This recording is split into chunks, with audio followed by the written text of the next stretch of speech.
The Leo King will be live shortly. Please hold on while the collective consciousness loads, and thank you for being a part of the Leo Kingdom.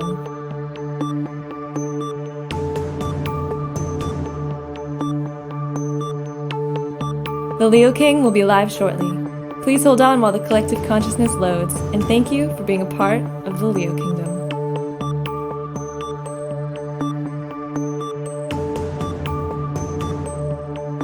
The Leo King will be live shortly. Please hold on while the collective consciousness loads, and thank you for being a part of the Leo Kingdom.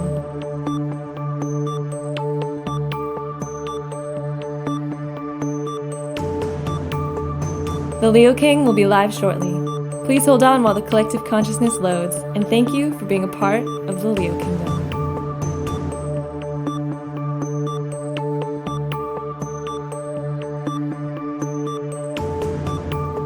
The Leo King will be live shortly.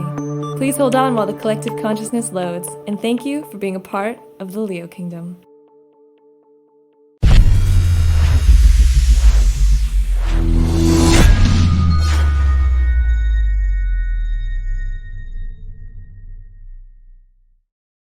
Hey Leo Kingdom, my name's Jax, and today the Leo King and I are going to be doing some tarot. We're going to be doing some astrology. We're going to be looking at this upcoming weekend, of course, through Thanksgiving and some of the amazing transits we have coming up.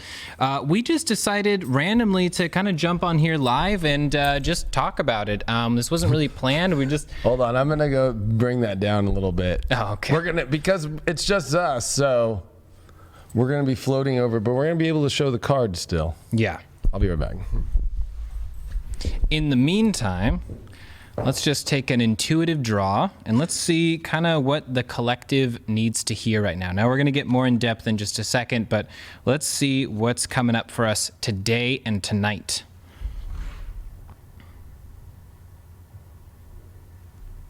So what we have is the Seven of Coins. And now Seven of Coins, this is a really awesome card because, of course, coming after the Six of Coins, after coming after, right after this abundance and this balance and deciding how we're going to use the abundance we have, if we're going to hoard it and keep it to ourselves or if we're going to, just spend it outwards. Seven of Coins is about taking risks. It's about taking an opportunity that already is good and deciding if you want to take a risk to make it even better. Now, doing that, of course, you're going to have to be vulnerable. You're going to have to be able to step through the fear because there are no guarantees with the Seven of Coins. So right now, tonight, if you're feeling, whether it's in the form of finances, whether it's in the form of expressing something you've wanted to say for a long time, or even, spending some times with some friends that you're just kind of not sure about the energy and how to gauge it right now, now's the time to take that risk. If it feels aligned, if it feels right, but it feels scary, it's definitely time to go for it. And if it feels scary because it just doesn't feel right at all or it feels wrong, then don't bother taking the risk. Don't be tempted into taking risks you don't need to. So that's honestly what I'm feeling for tonight, but we are going to take a look over the next few days and just kind of talk about, Neptune going direct, like that's a huge one. And what's something that's on your mind today?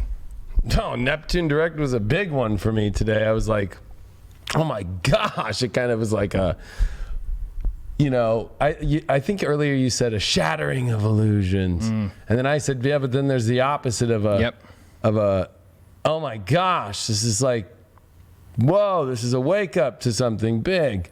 Yeah. And it's, whether people see it or not. I think that Neptune's a hard one because for people to be in alignment in the same frequency or vibration, you feel that in auras, right, with people. Even in if you think of pheromones with people. Yeah, no, and I think that, you made a good point earlier. I was like, it will reveal who people really are. All of a sudden, you're going to feel really endowed with this understanding of this person is not right for me. But you brought up and people that you haven't recognized that are right for you, people that have been actually working really hard on your behalf in secret, or people that have been working behind your back to help you. It's that's going to be revealed right now too. So whether it's, it's not just our psychic gifts that are opening up, it's our emotional capacity to love more. That's because Neptune, it's just it brings you to this special dreamy place. And in that dreamy place, what else is there but, the most intense lessons and the most intense love. Yeah. And it's weird because this Neptune is connected with Mercury in trine as it happened, and it's Mercury in shadow. It was in retrograde in this space.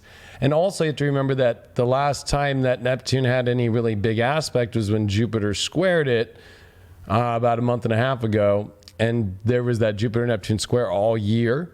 And so now that Jupiter's at the last degrees of Sag, now that Neptune's direct, and they both are direct, they're both processing all these things this year that we have come to see, experience, open up to.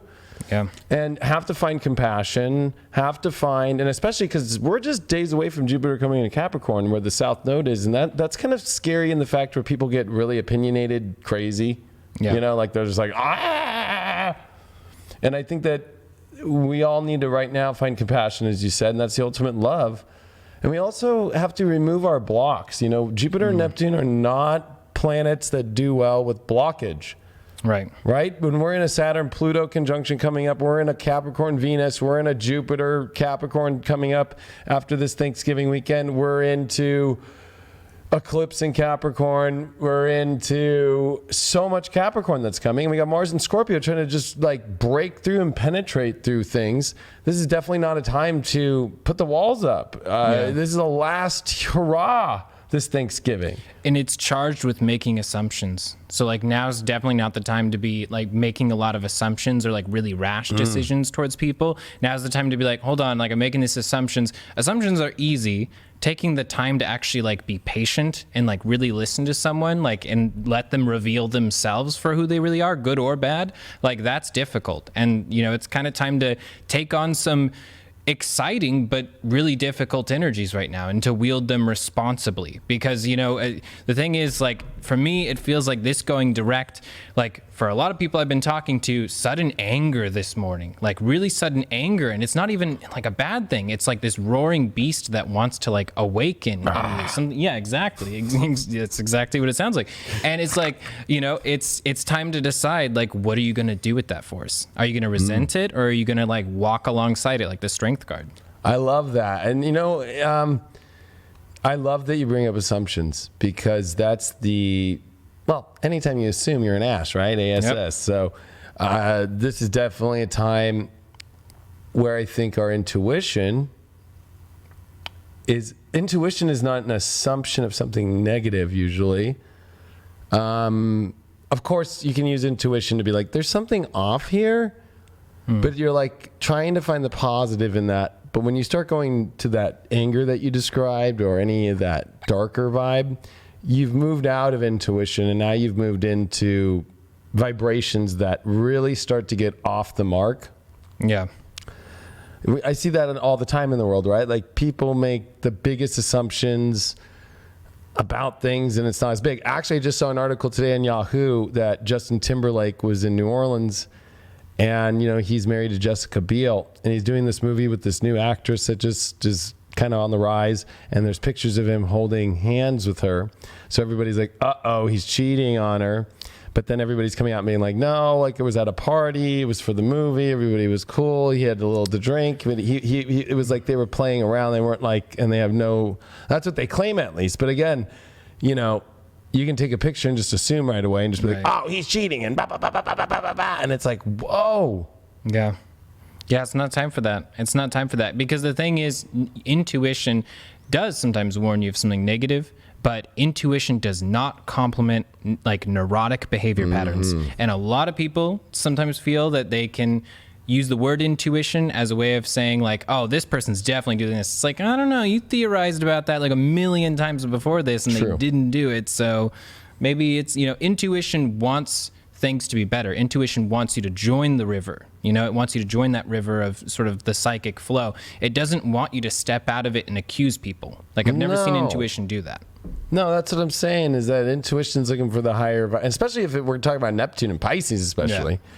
But it was weird. I watched a video that I did on YouTube like almost 3 years ago, and it was about spiritual wars. And people are probably thinking in the past. I'm thinking about what's coming, as when Neptune now was direct, it's now halfway through Pisces, and it was the second half of the Neptune and Pisces transit the last time that we built up to a civil war in America. And it was really, throwing a lot of intense, spiritual judgment around. We're doing a documentary right now that Jax is part of, I'm part of, Anne's part of, Craig's part of, Abby's part of, about the witch trials that'll be coming out on High Vibe soon. We've been working on it in the background for a long time. And the last time that Neptune came to 19 degrees, which it's going to hit this year in 2020, was the Salem witch trials. Like one of the last times, like the second, we had the 1850s, 1848 through 61, and then that time previous was the witch trials. I think it's ironic, and this is not to trigger people, but we hear the term witch trial more than ever because Trump says he's always in a witch trial every day, and I'm laughing because this was the buildup of Neptune at its exact degrees. Last time we heard witch trials at such a big way is always when Neptune's at these positions, especially if you look at other, I think in the documentary when I do the astrology, I'm like pointing out, because actually Jax did a lot of the astrology too. For the documentary. Yeah, that was really exciting to step into that.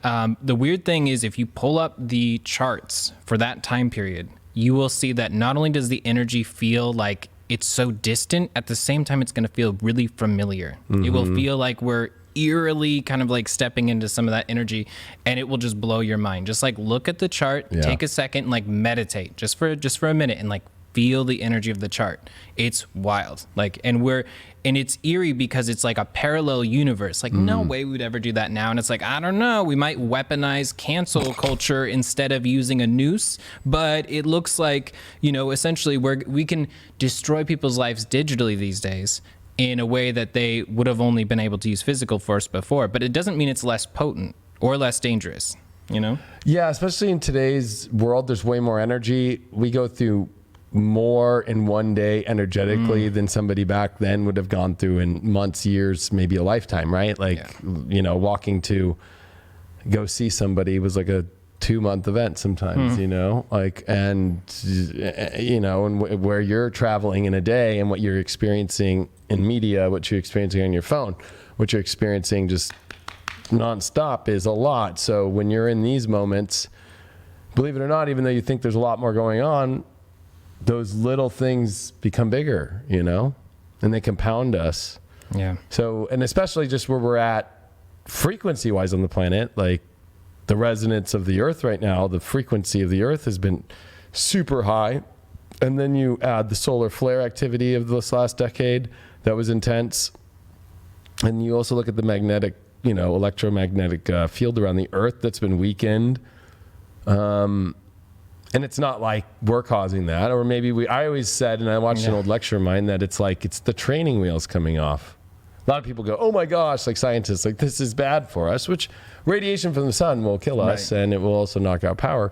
But there is something to say about, solar flares was the big thing. And then now everybody's into the resonance of the earth, but it's like, they're all connected. I think so too. Because the thing is, life, it's like if we looked at an oncoming ice age right now, we'd say like, there's no way, like we're all going to die. But at the same time, it's like, I don't know, we've been through a few. Yeah, we've been through a few of those. The earth has been through it all. Yeah. I mean, the earth has kind of seen it all. So started as molten lava, It's one of those things that, we do have to find like a new acceptance, because if we come into spirituality, and what Neptune is about accepting instead of assuming. Like going, well, let me accept the situation and let me see how it plays out. Right? So it's like, if you're assuming something, it's like, instead of assuming, just be like, let me see how it plays out. And there's really no time. That's the whole thing about Neptune. It's not like, when's it going to be that I'm going to figure this out? In a day, a week, a month? Like, let it play out. And the more you surrender to it, it will reveal itself what it is quicker than going and causing disharmony and stuff. And I think that this is a time where it's just like let it be and watch how it happens. But when it comes to all these shifts on the earth, like I see people are kind of having too much anxiety by posting a lot about how high the energy of the earth is. I remember during the solar flare activity when we were in solar maximum during the Pluto-Uranus square and the eclipses of 2014, 15, and then even in 16 we had some, in 17 we had some really big X flares. There seems to be like this, oh my gosh, like everything in my life is ruined because of the frequencies that come in. And it's like, And then people go like, how do you can maintain? And I'm like, because I allow it to happen. Yeah. I don't freak out. Yeah, the tone's a weird thing that, because when that was happening, and it still does happen, people will be like, you will get sick during the solar flare. And I'm like, no, like, don't bring that energy into it. Don't say you will get sick. Like, if you experience something, if you're sensitive to it, maybe you'll get sick. But it's like, don't make it sound like this is happening to us in this like horrendous way and it's something to be afraid of. It's like, there's no... Like, when fear is useful, it's like it will keep you safe. But like, fear is not useful for invented fears. We don't need to keep inventing extra things to be afraid of. I agree with that. Yeah. I want to say too that in this moment, because it's Jupiter Neptune finishing, because once Jupiter comes into Capricorn, it's going to meet in sextile with Neptune. So actually, we're going to see some really positive aspects with Jupiter and Capricorn, even though there's some also really hard ones. There's something to say that this is where magic happens. You have to believe in magic. And I know that sounds so, I've been saying it all this week. You got to believe in magic. You got to believe in magic. You got to believe. Because the ultimate test of Jupiter at the last degree of Sag, which is here on Thanksgiving, Friday, Saturday, Sunday, is faith test. Yeah. Ultimate faith test. Especially for those in the spiritual community that feel like I'm over it, or like I'm afraid, or it's not going the way I want to, or anything in your life that's affecting you emotionally, physically, whatever. This is a faith test. Yeah, and it's like clearing out the unnecessary things so you can make room for the really necessary things. Because the thing is, like, a lot of this energy is about like the grand spiritual ideas, and suddenly a lot of them being eliminated, but you have to be able to have faith in the ones that you didn't eliminate. The ones that actually, are sensible and practical and applicable to your life. Like the things that you actually are a part of and they're a part of you. Like, those things can still stick around. And if you think that all of it, if you just want to throw out the entire thing, like, you'll be missing like so many potential lessons from that. So it's definitely time to like find out which is which for yourself and decide like, which things in my life can I start doing now? Which of these ideas are not insane, they're just really big ideas, and so they look that way to the people who might be fearful or orderly, and they want things that they can more predict on a constant scale. So let yourself flow with your individual ideas. They might seem crazy, but so did the phone before it was, and so did the airplane. Like, everything seems crazy before you make it the first time. Like, that's just how it works. Are you ready for what I'm about to ask you, Jax? Nope. It's being talked about right now in the chat. So a lot of people are talking about, because I've actually never asked you this question yet, or your opinion about this situation in the tarot community. The Dorian Virtue flip. Oh, God. I put the Libra. Look at, he's already diplomatically. Okay. He's got all his thing. I want to hear. I want to hear what you think. It's insane. It's insane for a few reasons. Here's the problem I have with her personally. Like, person to person. And the thing is, I don't spend a lot of time thinking about it or investing energy into it. But every time I see one of her posts that are like that, I'm like, you must be paid pretty well. And here's why. Because you've already been through the thought process of the things you're claiming changed you. You're claiming that this particular scripture changed you. That it taught you that you shouldn't do this. You did that. That wasn't the first time you heard that. You heard that many times before. You heard that, and you heard plenty of other great counter arguments for why tarot's evil, right? So you created all these different things. You benefited from the money of it, and that's fine, right? But you didn't then give it back or donate it to a church or create some sort of system. You kept it, and you can pretend that you're all out of money now and it's actually been really financially hard, but no, it isn't. Like, based on what your life looks like currently, it looks like things are okay for you. Like, it looks like you're doing just fine. So, I mean, she says she's living at her parents' house. That's what she says. But also, again, yeah, I agree. Continue. It's a lie.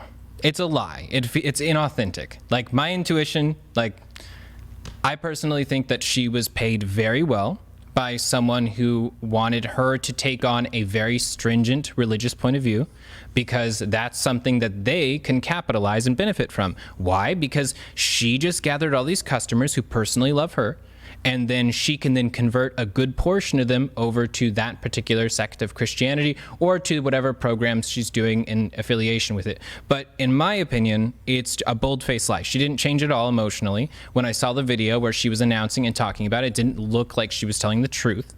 And the thing is, if she had been honest, like if it looked like she was being very honest and she was like, you know, I genuinely did change, and like, you know, I had this thing in my heart that happened, and it felt real, like that would be one thing. I'd be like, okay, I mean, I think your opinion's stupid, but like that's fine. That's just like my personal opinion. What does my opinion matter? But I think she's lying.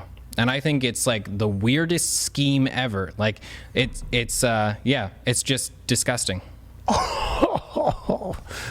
To me. Wow. I really enjoyed listening to you. Yeah.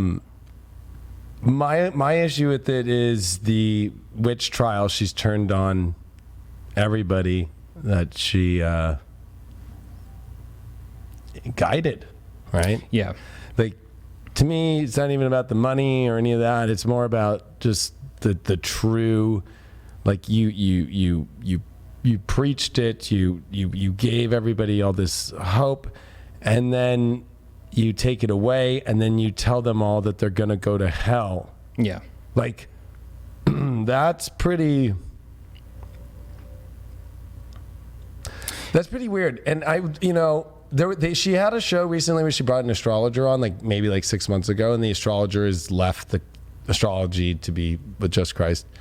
And I thought it was interesting because the astrologer was like, well, yeah, I mean, people were saying like in older videos, like you changed because you just went through your Saturn return. And it was just like, and then she's like, yeah, it's something about a Saturn return. And then the girl's like, the astrologer's like, the ex-astrologer's like, oh yeah, it's about 58 and a half, is when you have that second one. She's like, yeah, I mean, it's just a coincidence, right? Like it was just like, yeah. Okay. And then I looked at her chart, and as the Taurus that she is, she has huge oppositions if you look at her chart to stuff in Scorpio.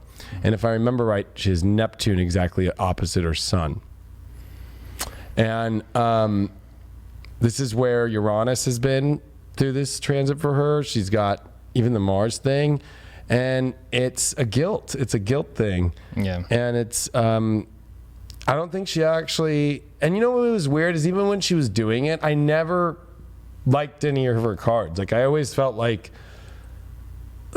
I never associated with her cards. I was more like, no, this isn't tarot. Like I was like, there was just something. Did that make sense? It was overtly fluffy with the intention of making it so.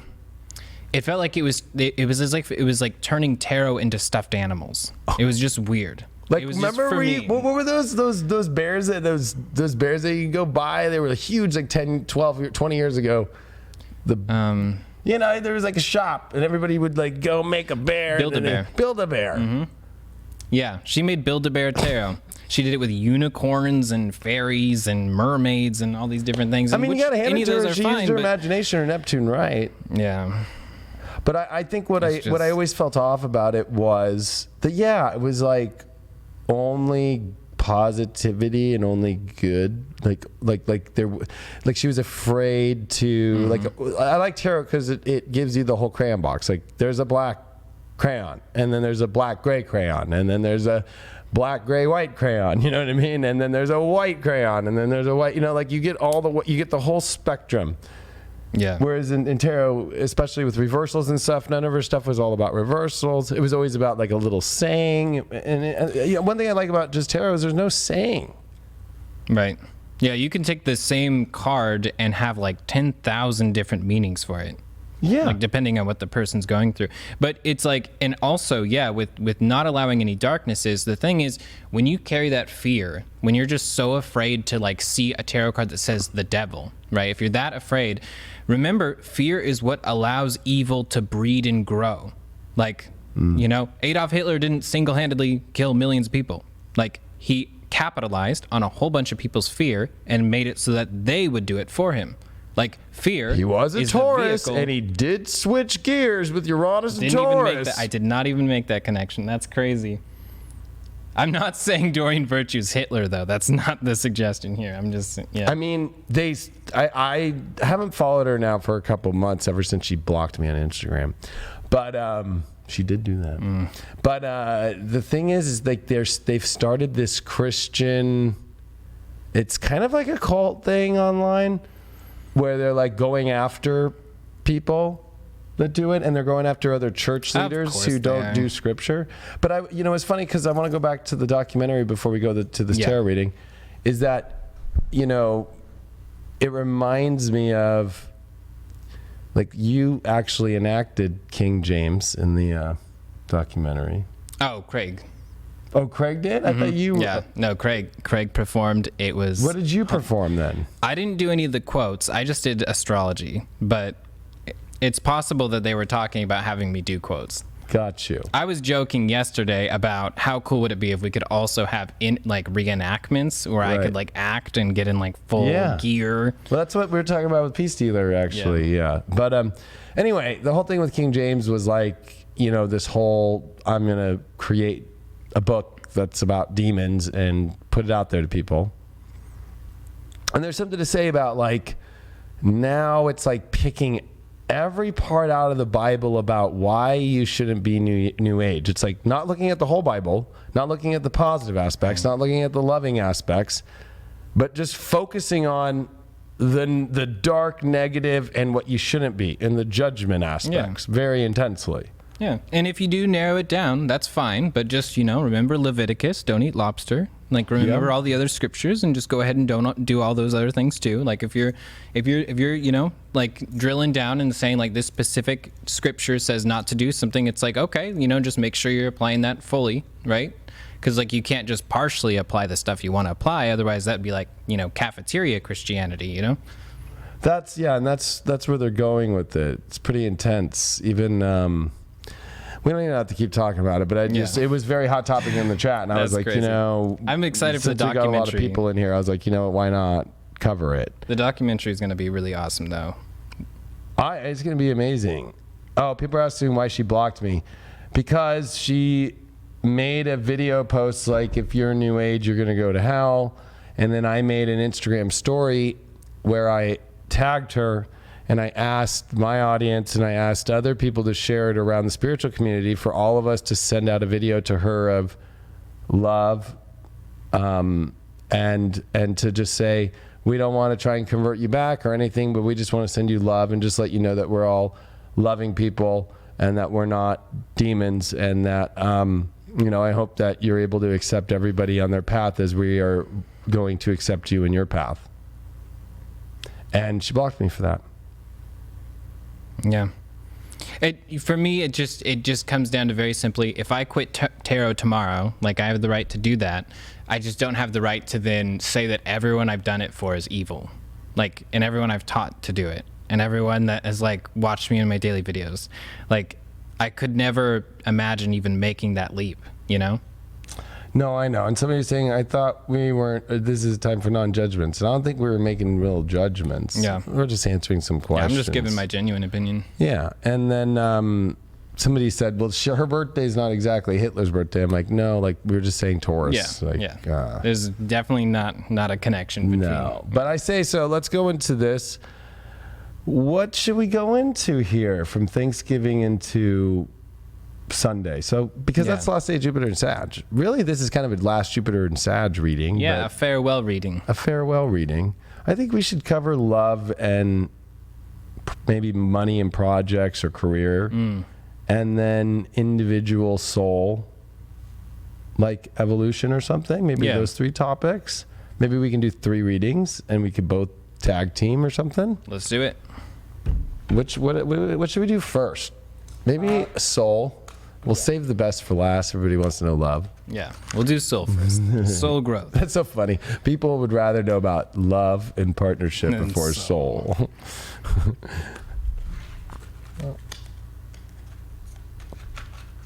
I drew that one earlier. That's so funny. We talked about that one last night on Deep. I think it's reversed. You guys do reverse. Here, right? I think if we go up here, people can see it. Oh yeah. Oh, there it is. Okay. Awesome. Okay, so soul growth, 4 of coins and 4 of swords reversed. So 4 of coins is basically saying, okay, for your soul growth, recognize the areas that you are stable right now. Because if you think that everything is chaos, because just your relationship is, or just your job is, or just this, then you might accidentally miss out on refreshing yourself and giving yourself time to sort of like, rest up and get ready for what's about to come. And at the same time, for your soul growth, the 4 of swords reversed is suggesting that now's definitely the time to remember your gratitude, but to continue to work towards more, continue to push for more. Because with your soul growth, complacency will never be like a really good goalpost, like feeling like comfy in just where you're at. Like there will always be this itch for something more, something, where you can allow yourself to, find yourself in the journey you actually want to be in. Like basically with the 4 of coins is suggesting like recognize how good things are right now, recognize how stable things are. And for the stuff that isn't stable, the 4 of swords is saying, okay, well, be grateful for the stuff that was working, but just go ahead and do something about it. Like do something about it right now. I like that. I was going to say that what I'm looking at from this is the things that you want really bad will come to you more when you do not try so hard to get them. Yeah. I think that 4 of swords reverse is reminding you to just kind of lay back, set the vision, appreciate too, because that 4 of swords, it's about appreciation of where you're at in your life, like you were saying. And that 4 of, they're both 4s too, which is kind of interesting. But the 4 of Pentacles to me is just like, this is what I want in my life right now, really bad. And it's when you start getting to that space and you start trying to push it too hard, that 4 of Swords reversed is kind of not getting enough rest about it, being like really kind of sporadic. And I think not really thinking clearly either, not from a meditative state, not processing things clearly. Yeah. That's when it will cause problems. You won't get it. And then it will cause, I think, unhappiness too. Like it will cause some sort of like a feeling of lack. And then it can bring, honestly, a little bit of depression. And I think that what you have to do is just step into appreciation of where you're at. And if it's meant to be, it's meant to be. And the things that are supposed to show up are going to show up, Yeah, and I always, I love the 4 of Swords story, like the story of the knight who returns from war, and then the first night, they don't like go party and do all this different stuff. They go straight to a coffin that they built before they went to war, just in case they had to return and go in the coffin. So they stay the night in that coffin for appreciation. And once they appreciate that, like, after that, that's what could have happened to them. It's like they learn gratitude and their, thankfulness to God. But 4 of Swords reversed is like, make sure you don't cut out any of those ceremonies. Like they might feel like a waste of time for a second to like take a moment to breathe, but trust me, you'll be more efficient that way. We're trying to find the right spot. No, I'm just doing the floating card, I guess. I love it. And it's because that, it doesn't matter if you're going to battle or after battle. I mean, you have to kind of appreciate like life and know that this space I might end up in as a dead coffin, it's almost like you want to put the right energy into it, And then if you come back, it's the appreciation, like I'm not going to be in this, but I'm going to appreciate that I'm here. Yeah. Reminding, and it's a restful card. But reversed, it's kind of unrest. It's a lot of unrestful energy. Yeah. And so what did I get? I got the air element, communication, and then I got the sun card, the spirit card. Wow. Interesting. I got the air element with the 4 of Pentacles because I feel that it's a little bit of our minds going into being a little bit more clear if we really are ready to accept what we really want. Like, did you think it all the way through? Because it's almost like we might not be seeing clearly enough. And if there is something that you do want, it's about having a good open air communication about it. And you got to kind of put it out there instead of force it, but put it out there. And then you have to accept how communication works. Like communication is a two-way street. It's like you can't force somebody to communicate because 4 of Pentacles can definitely kind of, I think, with the communication be a little bit tough to deal with. If, it's pretty sure about what it wants and it holds on to it and it holds its position pretty well. But if you're trying to approach something, a person, a situation in your life, just the way that you want your life to work, air is a lot more free, and it's a lot more. It's got mutability to it.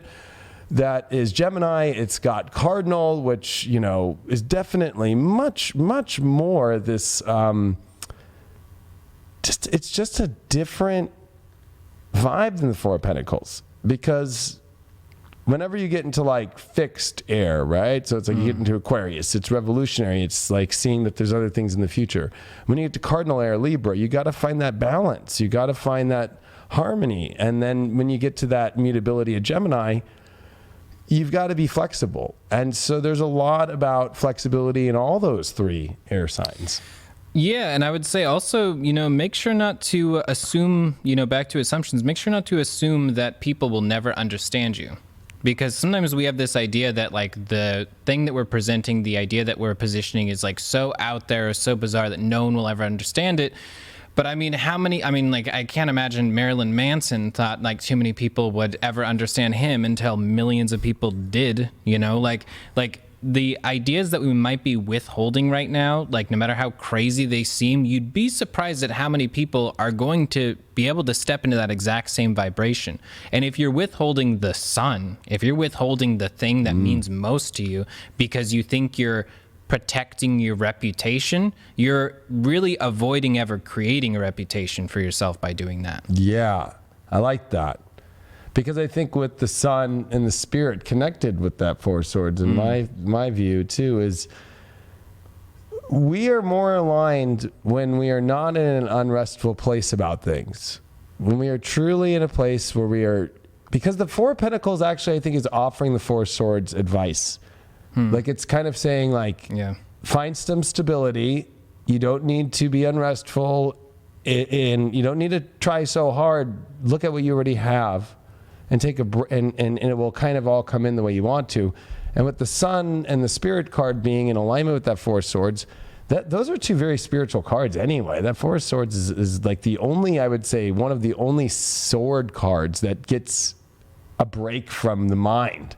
Every other sword is pretty daunting, especially the Three of Swords before, right? Like that's like a heartbreaking card. So of course, after the Three of Swords, you get the Four of Swords, where it's like, take a break for a second, go cry out the breakup, go, whatever didn't work out, go, when something bad happens, we always tell people like, go home, go handle it emotionally. But with it reversed, it's kind of like, no, I'm okay. I'm not going to go home. I'm going to still try and deal with this or bring up all this energy about it. And I think that the soul right now in the sun card is saying like, hey, our soul's unrested, and I don't think I'm sure it could be about real physical unrest, but I think it's spiritual unrest because we got spirit. It's spirit unrest about what our ideas are about how it should look, how it should be, and how we want it to be. And it's like, all we have to do is get out of this how it should. Again, it comes back to assumptions right now with this Jupiter. Because I think if we had Jupiter at every reading, it would be kind of interesting. That Jupiter is saying, all we have to do right now is see what we have right now is going to perfectly align what is meant to be, and stop losing your shit over it, but gain the understanding in your mind that you're okay, and things can turn quickly, fast. I like that the air element, like the air is in there. It's almost like when you drop the way that you want it to look and you come back into alignment with your soul. Maybe even you do put some communication out there, but it has to come from a place of like, I just want to let this out there, and there it is, and I'm letting it go. That's like kind of how manifesting works anyways. Once you let go, it comes. Yeah, it always feels like you're supposed to have like a whole bunch of expectations on it. It's like you're not. You're supposed to express it genuinely. If you express it genuinely, it's full of love. And if it's full of love, then the universe will compete with that love and send you more love in return. And it always does, If it's self-pity, if you focus on that, then universe will compete with you and make sure you have more opportunities for that. And it's like, what opportunities do you want to create right now? Like, take a second, take a nap. Like, it might seem stupid and it might seem like a waste of time, but just take a nap, no matter what form that is. Yeah, and just take a moment to disconnect from it. Put on a movie. Take your head out of it and enjoy yourself. Get comfy on the couch. Or if you're in your car, instead of thinking about whatever's been going on, like put on some music in the car and tune out of that frequency that's pulling you into how it should look, how it should be, how I want it to be, how I need my soul to experience what I want it to experience. It'll show up in spirit's way and form. And this is a big teaching. It's a lesson, you know? So, you know, I think we should pull one more card for the soul experience a piece. Let's do it. Look at Jax. He's so pro. Like, he just like, he fans it. Wow, the King of Rods. Yep. Here we go. So King of Wands is suggesting that, yeah, okay, so basically it's like we were just talking about. Okay, so King of Wands is basically saying when you express these things that are from your soul, when you take moments to even do absolutely nothing, like do it with conviction. Like do it to the degree where you clearly mean it, where it's not a convenient option that you could just switch at any moment, where you're actually investing your real self into it. The King of Wands, a lot of times we think of the action portion, we think of the career portion, but the thing is there's like a very genuine emotion to the King of Wands. The King of Wands has a reputation for a reason, and it's usually a reputation that he doesn't need to constantly repeat to everyone all the time. It's a reputation that it's something that it's like understood universally. And he's well liked. Yeah. And I think what I see right away is that we are going to get what we want. So it's like, stop trying so hard about how you're going to get it and allow yourself the one thing about every king, especially the King of Wands, is he is so secure in knowing he's happy, knowing how to spread joy to people and be a king that is admired in a way because he's coming from the heart. He's compassionate, he's loving, he's understanding. He is forgiving too. And he does hold the highest honor of all the wands, because after him you go to the ace, you know, and it's a new story. It's a new king, right? It's the beginning of a whole new wand story. And so he is the climactic point of reaching where you want to reach. And I think that this is going to be a weekend where we can reach where we want to reach. I don't think it might look exactly the way we want to if we're in a restless state. I think we have to be clear in our heads and in alignment with just our souls, and we'll get there. What I got was the 10th house, the world card. Wow, kind of interesting that I got this card on top of it. So we are going to get what we exactly want. Yeah. And once we get it, then we have to walk the path with it.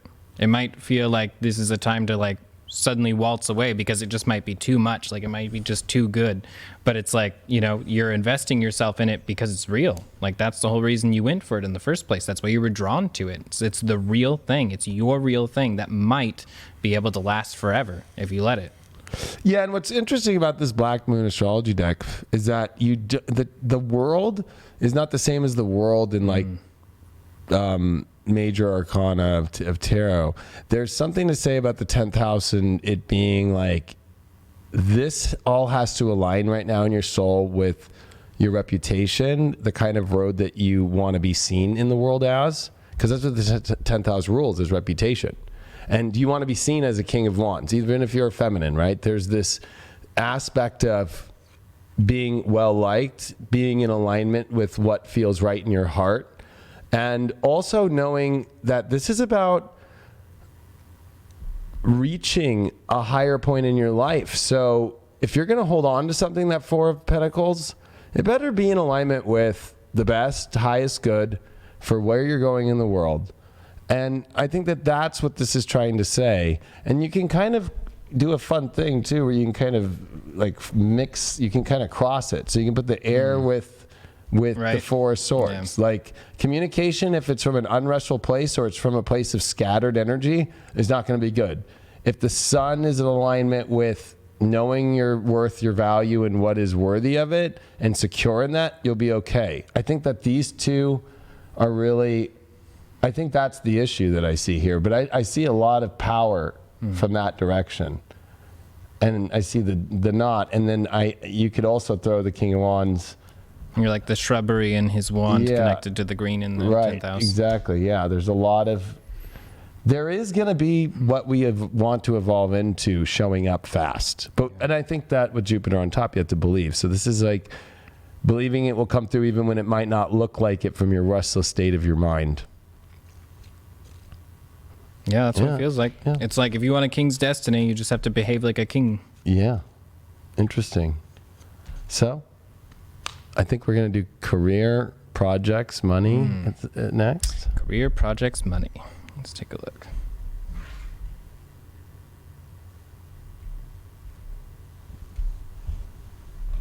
You pulled the Hierophant reversed. And 6 of Swords reversed. Pulled the 6 of Swords reversed. 10 of Wands. Oh, Jesus. And the 10 of Wands reversed.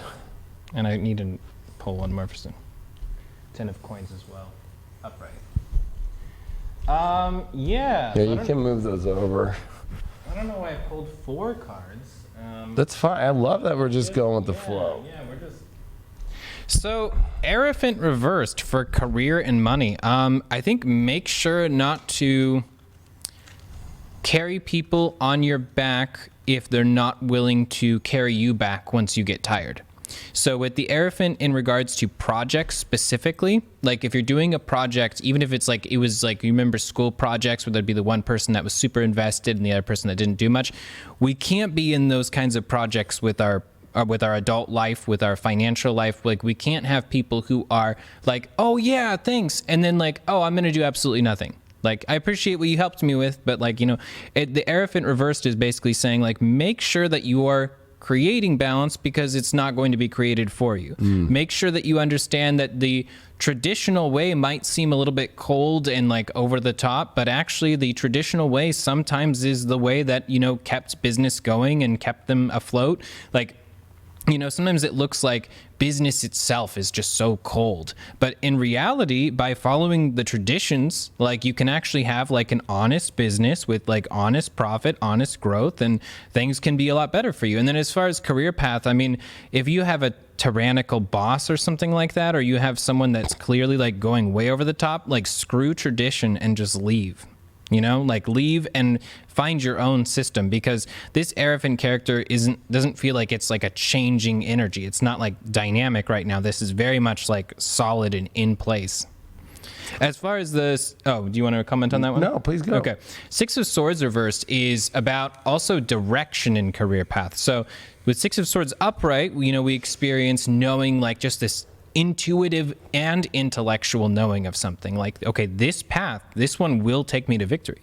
But with 6 of Swords reversed, we're questioning that right now. Now, it's important that we're questioning ourselves because 10 of Wands reversed is basically saying, look, we have a very realistic understanding that this particular path for me right now will stress me to death. Like this thing will consume my life. Even if I'm successful financially because of it, like this will consume me if I keep going down this path. So listen to that questioning of the self, but just don't stay with that for everything. Like don't apply your questioning to like if you wanted to be an artist and then you have got a couple different career paths you have, like don't question being an artist itself. Question just like some of these particular modes of the career path. And why? It's because like the 10 of Coins is very clear. Like you can really like finally have that party at sort of the end of the road in a particular way, and then you start to look at like what comes next, like what happens when the party's over, because you can reach that party, you can reach that, you know, you were saying opulence, like that affluence, that, you know, abundance. Like 10 of Coins is saying like you have what it takes right now to stick with something and actually get rewarded in the short term with something that will sort of show you like an example of what the long term can look like if you stick with it. I love that. I see the first card I see in this, I'm going backwards, is in reverse, is I'm seeing the 10 of Coins. I'm seeing this 10 of Pentacles saying like, this all ends good if you understand the tracks you're on by not giving up. I think that I keep feeling with this faith thing, there's a lot of people right now I think that are going to want to give up and not look at the benefits of where they're going right now, especially with a 6 of Swords reversed. You could make a stupid decision and like pick a wrong road right now, especially with the Hierophant reversed, because you know, there is something to say about the Pope reversed. There is something about going against tradition, going against what it feels. But if I saw the 6 of Swords after that upright, I'd be like, yeah, this is a time to take a new course, like in a really radical direction. But I think that it has to be where I'm seeing this, because this 10 of Wands reversed is these are illusions that things are heavier than they are. They're not that heavy. You're on the path. You're in the right direction. I think that the only way to divert path right now is for people who are not doing something. And I think that this is also a reading that wake up calls people to say, like, if you've been on the path and you've kind of strayed off it and you've been not doing anything about it, get back on the fucking path. Like you're swimming down the wrong tides right now. You're ending up to where the boat's going to hit the rocks. And you don't want to do that, because this 10 of Pentacles is going to get you to the ultimate place.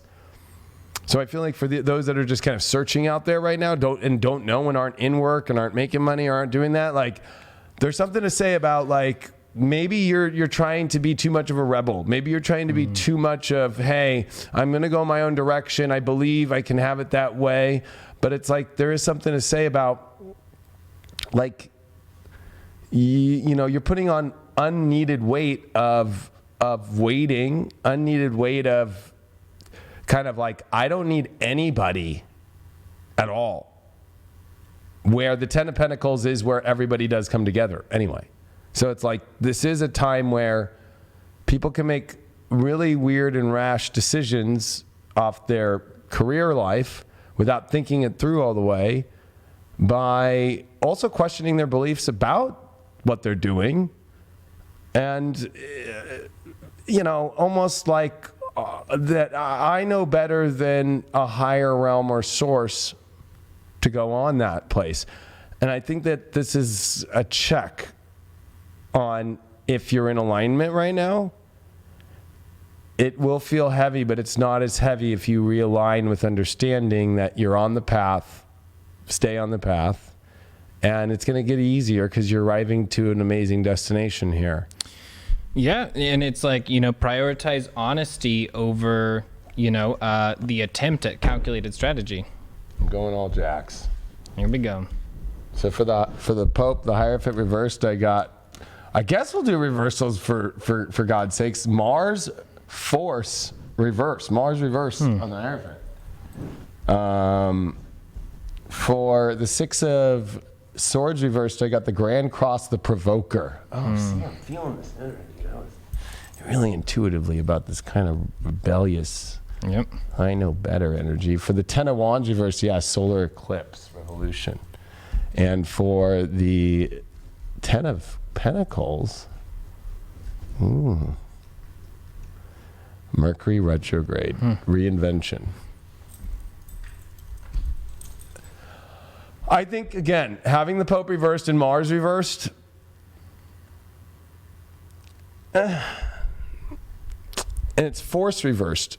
It's like, it might feel stagnant, and so you're wanting to do something different, or you might feel like you don't know how to step into your energy. But a good example is like, Jax and I tonight were on the whiteboard going over plans over what to do after Thanksgiving break and all these new content shows and stuff. And then it was just like, let's go live. And it was just like, all right. Because it's not like we're straying off the path. We were like, we're on the path. We are trying something a little bit different. Because I think the Higher Reverse is saying it's okay to be a little bit different. Maybe you just need to change up things. But it also, with Mars reversed, is like, do it. Like, instead of like saying you're going to do it or attempting, there is no attempting of doing anything. You either do or you don't do. Yeah, it's like, you know, if you're pushing on that door for half an hour, like, try pulling it. You know, if you're pushing on it, it just won't open, it won't budge. Like, now's the time to try something different, but without making the whole story about the fact that it's different. Like, you don't have to, like, being different is something that's great if you naturally, like, achieve that, but you don't have to like make sure that that's the goalpost itself, or that that's where you prioritize the energy. Just and move honestly, because once again, Mars force reversed means that instead of being forceful, like, we're observing force. We're seeing how force is affecting us, and we're seeing how we can translate that, because sometimes the energy has to be given and sometimes it has to be received. It's true. And I feel that if you really think about what we're seeing here right after that, the Provoker, the Grand Cross, which is very difficult. A Grand Cross, of course, can create a diamond, but it is oppositions and squares creating a cross. and it's the Grand Cross, and it's the Provoker. And with the Six of Swords reversed under that, it's almost like you're provoking yourself to get off the trail. Or I think that there's a lot of pressure that you're putting on yourself to do something that is unnecessary, because you're trying to provoke to just change energy up too much. Like, I think that it's like, do it in a beautiful and positive way. Like, we have never done this show tonight, but it's not like it's provoking some crazy thing, or it's not like we're getting off the path or something. We still are staying on the path, but it's like, if you're going to go out there and just quit right now, or if you're just in a place where you're not doing anything, you don't know what to do, there's a lot of pressure. And, I think a lot of the pressure is on maybe your way. If you don't have a job or career right now, maybe the way that you've been approaching everything right now is needing a new road, like a new way. And maybe you need some help. Maybe you need some guidance. Maybe you need to accept a little bit of the guidance to get there. Sometimes it sucks. Sometimes we have to take something for a moment in order to get us where we need to go. And I think that was the hardest thing about me being, when I got kicked out of the military, was finding, like, am I going to be able to find a job? And then for like a couple days, I like wouldn't go on an interview because I was so afraid. I was like, are they going to, like, do I talk about it? Do I not? I just so happened to, this is back when jobs were in the newspaper. So I found, assistant parts manager, and I went there in a suit, and I just, I know about boats. I was in the Navy. I did that. And like, there was people that happened to be in the Navy that were there, and then they laughed at me because it was a boat dealer. It was a yard. They don't wear suits. So they were like, we need a guy like that here. It was like, what? It was like, so instead of me, like, I don't know, there was a part of me that like bit the bullet and said, I'm just going to show up and be my best self. And I took the guidance of not trying to continue on this story that I was living of the kicked out Navy guy, and it changed instantly, and that job changed my life, and that was a huge stepping stone for me, and that's what made me learn how to run a business, as I got made the manager within a month. And I ran that department for 2.5 years, and I moved on, continuing in my boat career for a long time. But I think that's what this is saying, is like, if you don't have something, you need to try a new road. And even though it might feel like it's really pressured, it's not. You need to try a new thing, and you need to get over whatever weird Grand Cross situation happened to you. Like, oh my gosh, something horrible happened to me, and I can't go into this. And then if you're in a job right now, it's like you're overtaking things that are small and making them fucking big right now. I get that energy. Yeah, and it's useful to be provoked. Because if you're still getting provoked by something, that means it's still new information, or that you haven't necessarily decided your information is true yet. Like, if you're provoked, if Doreen Virtue called me tonight, was like, hey, I watched your show, I think that was really awful that you said that, and I think tarot is from the devil, then I would say, like, okay, and then, like, I would end the call and I would block her, and, like, I wouldn't get provoked. But if I didn't believe in myself, or if I didn't believe in tarot, or if I didn't believe in any of these things, then I could definitely get provoked. She'd be able to provoke me. So with a career path, if other people are provoking you and saying, well, why don't you try this, and it sort of, like, makes you really frustrated that they have the audacity to suggest something different than what you thought, then it's like, if you're getting angry, then there's something to look at here. Yeah, I like that. Well, what do you think about this solar eclipse over the Ten of Wands? I feel, again, a solar eclipse is a shift, and this card says a revolution, and it's a shift in how your idea of how much weight you have on your shoulders is. And I think solar eclipses, it's a radiation energy. It actually is like a blowout energy. Like, wherever an eclipse happens, that area of the zodiac, that area of life, it does get fried and kind of microwaved, but it does, like, not in a negative way. It actually, like, clears it out. It brings drama. And so I'm feeling that these are over dramatic situations on both ends, not job or job, about how much weight's on your shoulder about things. And carrying too much of that weight is drama of how you need this extreme revolution to happen. And it's like, why don't you just, like, let revolutions happen by, like, being excited for it, instead of it being like, gosh, there's too much weight, and because it's showing a reversal. There is not a lot of weight. Yeah, and it's weird. I keep intuiting love revolution. Like it's a love revolution specifically. And it's like, why? It's like, well, the 10 of Wands is very clear that the thing that could potentially break your back could also be the thing that you're in love with each and every day and be the most exciting thing in the world, even though it's the same amount of work. If you're in love with what you do, or you gravitate towards something you finally do love, then yeah, you could put in 80 hours and it would feel like you're the happiest person in the world. But you could put 20 hours into something that you despise and it will consume you, and the stress will get to you. It will. This is a time where I think it's way bigger situations that are unnecessary now. And with Mercury retrograde over that 10 of Pentacles, I think people are rethinking, like, I'm not getting where I want to get, so I need to rethink all this. That's okay. But taking a Mars reversed, that's like a Mars retrograde, a grand cross and a solar eclipse at the same time, if that was to happen, a solar eclipse and a grand cross of the Mars retrograde, you would be like, don't do it.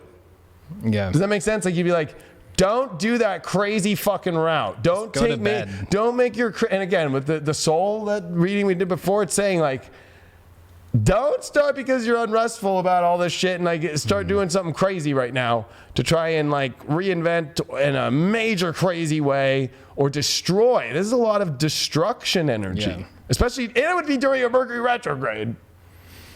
And which, with Mercury retrograde, it makes sense because, like, I've seen people the last couple of weeks question some of the most amazing opportunities of their life that have just fallen into their lap, and it's like heartbreaking to see that 10 of Coins energy, and they're just like, yeah, but like, it just might not work out, so I don't know if I could go for that. I'm like, are you kidding? Like, this is like once in a lifetime. Take it now. And yeah, Mercury retrograde, I mean, of course, question the things that need to be questioned, but for the things that have just fallen into your lap, the wishes that you actually got and you received them, make sure to like honor them and cherish them, and don't allow the little things to get in your way. Because you had said that the other day, like you had talked about how, it's funny with Mercury retrograde, we all get all bent out of shape, even though it's the smallest, like, it's like, it's true. It's weird that we allow the little things to get to us, like our phone not working. It's like, as far as the important stuff in life, like you have that. You have the important stuff in life. The little things don't matter. The little problems are not a big deal right now. It's not. This just shows me when it comes to, and I'm going to just be real, like career, whatever. Like, this is calling out especially spiritual people that have been on their path to stay on the path, and whatever is pulling you off the path right now, to not double down on that. Yeah. Because it's just an excuse. I'm feeling that this is a assumption that maybe it's better on the other side of getting out of, especially since the first card you pulled is the Pope reverse, the Hierophant card. There's something to say about, defecting from your spiritual purpose in your career. Maybe for somebody, if you're feeling like you're not spiritually feeling divine with career, maybe this is a big rethink, that you have a serious situation on your hand, but you should probably think it through pretty deeply, find the right road out, because with the Six of Swords reversed, it's almost like there's no boat at the dock when you need it. You know what I mean? Like, it kind of reminds me of like Indiana Jones in the Last Crusade, when they like send the boats out, but they really take the motorcycle. But it's kind of like, it's like, some people are like, what? But it's more like, if you were planning an escape, make sure the boat's there. Yeah. You know what I mean? Like oh no, I have nowhere to go. I'm at the end of the dock. They've got me, And then like that 10 of Wands reversed is saying like, okay, if you're not in alignment with it, it's probably because you feel like you want more weight on your life, because you want something more of meaning anyway. You'd rather be holding the weight of something that you like instead of that you don't like. And the solar eclipse is there to revolutionize it, and maybe you're going to need to wait till the solar eclipse for that to get enough of this energy, Mercury out of shadow, and so forth. And then with Mercury retrograde over the 10 of Pentacles, I think all of us are just rethinking better ways to reach our ultimate destination, and it's a reinvention that this card says. But I also think that it's not wise to make major decisions at this point forward. Like, I think it needs to just you need a little bit more time.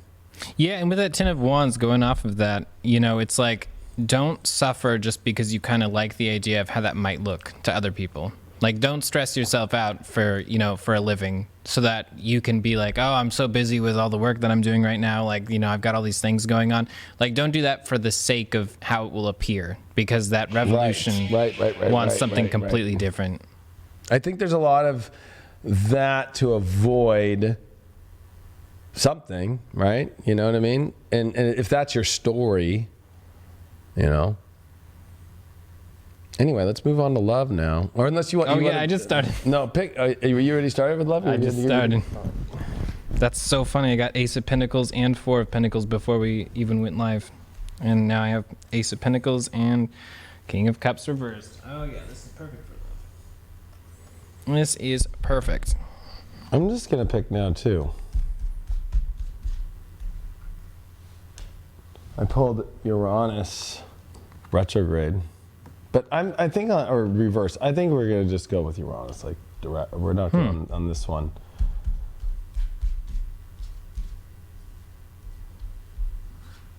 And then I got part of fortune increase. Ooh. What are you picking up here? So for Ace of Pentacles and King of Cups, I would say the number one thing right now is to remember that your worth is something that continues to increase because of your observation of your worth. And it's not because that person finally, you know, started going out with you. And it's not because you have attention from a bunch of different people. Like, your worth is steadily growing whenever you're putting the energy into that. And then King of Cups reversed means that it's really important not to seek counsel when you're remembering that, or when you're being a part of that, where someone can start to lead you into something else. So, for example, Ace of Pentacles upright, so you're recognizing your worth, you're recognizing the need for your self-love and how that will translate into magnetizing the kind of partner you want in this lifetime. King of Cups reversed would be kind of hanging out with negative people who just so happen to have, you know, bad relationship after bad relationship, and they just so happen to have a relationship advice that clearly shows why that might be, where they're saying something along the lines of, you know, like, oh, you know, all men are like that, you know, all men are like this. It's like, no. There are people in happy relationships of all different types, and all different kinds. There are happy single people, there are happy polyamorous people, there are happy monogamous people, and pretending that any one other person's opinion of your interpretation of love, the most important thing on earth, it's not a safe bet. Now, in context to Uranus, that's really interesting. I think, to me, Ace of Pentacles connected with Uranus is suggesting that it's not just about even your self-love that's happening internally, it's your right to love yourself publicly and externally, you know, being able to broadcast who you really are. That's one of the greatest forms of self-love. And one of the greatest forms of self-loathing, of course, is like, you know, you isolate yourself. You like, you know, you stay away from people. And so I think that's just really important. Yeah, I'm looking at this, especially with Uranus underneath the Ace of Pentacles. Something exciting and new is forming. Yeah. And I think that there's a lot of fortune with the part of fortune, but with the King of Cups reversed, this is not about trying to repair old damage. Like, if you're going into things to repair old damage, like, you're not going to get the fortune that you want. It'll be something new and exciting, but it could end up to where, again, you're falling back into an old pattern of being in a place where you don't have control of your emotion. This is a place where, you know, whether you want to like it or not, it's going to be an extreme emotional ride with Uranus involved, with the King of Cups reversed. And it's going to be exciting, but it's going to move you forward. But I think that this is about moving forward with the Ace of Pentacles as a newfound value, a newfound worth. And that part of fortune is here to increase your excitement, your connectivity. But again, with that Uranus, it really reminds me of, you know, it's about seeing frequencies that are unique. Like, this is about unique people coming together that usually you're not going to be able to find people like this usually, because it's like you're realizing that, you know, you've found your value, you're ready to start something new, but you've really are here to fine tune now that you need somebody that's unique and feels common to you. There's also that common energy of Uranus when it's aligned with other Uranus. That's where groups come from, right? It's like, oh, Like we come from the same tribe vibration, and there's an increase in there. But if you're not stable emotionally, because I think that that's going to come up. I think that it's going to trigger old past emotional patterns,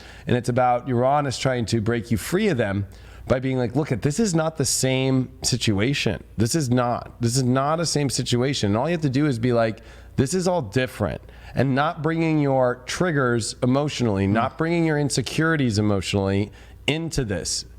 Because this is a time where relationships, and if you're in a partnership, and actually I wanted to pull a Rider-Waite here. Like I wanted to pull for single people, it's 8 of Cups reversed, and for partners, I got the 9 of Pentacles upright. I feel that for single people out there, again, here's this like, you still feeling like you're not able to escape these old patterns emotionally, or these old relationship kind of situations. Maybe you need to look at it much differently. I think that it's like you're the one in control of this old emotional story, and you're the one who is holding yourself captive to this old emotional story. Don't bring any of that into this new energy and where it could go. And single or in relationships, this 9 of Pentacles is reminding you that individually in the relationship, you two are individually finding your own sovereign selves, and that might be emotionally feeling weird at first, especially with the Uranus and the King of Cups reversed. That's like, oh, that's weird to see him or her in her power differently, and they're not going to bed at the same time. They're not showing up for me the same way, but they're going to be showing up in other ways, maybe the ways that you wanted. And now you're going to have to be comfortable with that. Maybe you got more comfortable of seeing the uncomfortable stuff. I think that that's something on both sides. Like you're going to be uncomfortable at things that actually was of what you wanted. That's what's going to be the surprise, because you almost got addicted to being comfortable from things that made you fucking pissed off, but you are triggered by it because you almost want it to be that way, but that's the old pattern. So get out of that. Yeah, and I would say like part of fortune increase in conjunction with King of Cups reverse, like in the form of love, it's like, you know, don't try and install like Windows 10 onto like a Windows 2000 computer. Like it's not going to work, and that's okay. Like it's good that it won't work. Meaning if you meet someone who matches you and they're your equal, and then there's that temptation to bring back kind of the trust issues from the really terrible, like really narcissistic relationship that happened in the past, just understand that like now's the time to kind of break through that. Like you guys match each other for a reason. It's because you can help better them, they can help better you, and they can sort of, you can both show each other, you know, how the two of you can be at your ultimate happiness. As far as like, you know, this 8 of Cups reversed, and looking at kind of what we're considering walking towards again, maybe, because there's this re-emerging past energy. We have to decide if we're going to head towards that again. I would say just be really thoughtful about it, because if someone asks you about it, do you have to explain yourself a whole bunch before you say if you're going to spend time with that person? Or do you happily and calmly and collectively say, yeah, I'm going to go hang out with this person? Because if you have to explain yourself and you feel compelled to explain yourself for about 5 minutes before you talk about the person that you're talking to now, then that's telling. That's telling because it means that you understand that there's a lot of problems here, and in a way you try and sort of like, you know, cover the surface and make sure it's nice and polished. But with the 9 of Coins, it's crystal clear that the thing we can lead to, the thing that we can head towards, is people with equal values. Like, you know, no matter how much you like the other person by their appearance, no matter how much you like the idea of them, at the end of the day, if the two of you have different values, that will be the ultimate tension point. And if you have the same values, you'll be able to work through all kinds of differences. The two of you could be literal opposites in every area of life, and it can still work if the two of you have the same values that guide you. So I think that's really important. I like that. I think that it's important too. Yeah, like I think how you brought up like, when you're coming in, if there's that uncomfortable, you're trying to glaze things over. I think that that's a trigger of what you need to learn to let go of too, is like nobody's looking at the story that you're going to bring in unless you choose to bring it in. Yep. Like you're the one holding on to the story that you're uncomfortable with. Do you have to talk about it? Like, can't you, Uranus, Ace of Pentacles, like come from a completely radical new place and be like, that's not part of my story anymore, you know? Like, and with part of fortune, the increase in life does come when we get out of these old emotions that we own. You know, King of Cups reverse can own an emotion that is just not a good kingdom to be owning emotionally, right? It's like, it kind of reminds me of like a king that's like, we've lost the last 6 wars and we're here and we're actually really good at that now. You know, it's like, not at all. I don't know if I want to go hang out with that king. You know, like, yeah, that's not an emotional fun place. I think that it's really about whether you're not, what are you in control of with your emotions? The King of Cups knows how to feel good all the time or feel bad when it's the right time to feel bad or feel sad. It goes through all the emotional aspects, and it knows how to be in control of all of them. It knows how to understand when to leave. It knows how to understand when to take, you know, a time for great exploration with people and fun and having a good time. It knows the exact moments of when emotions play. And I think that when it's reversed, it's almost like, you know, like throwing the emotions out radically into a place that don't need to be there based upon the stories that we're creating by continuing them on. Especially even if we just take away, like when I pulled that 8 of Cups reversed with the 9 of Pentacles, there's like just those 2 cards alone are saying like these old stories, these old places, they're over.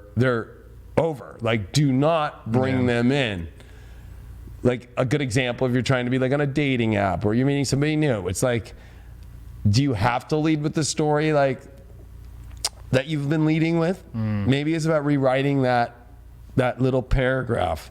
Maybe it's about rewriting how you communicate to somebody about your love life. Instead of it being like, gosh, I've just been through this trauma constantly or just recently, it's like, why don't you focus on this Ace of Pentacles in your life, the things that you've come into a great place in your life right now. You got Uranus, you're ready to explore these exciting new things in life, and you got a lot of fortune that you want to feel, and you're in control of where your emotions are only when you let go of those old paradigms emotionally, really.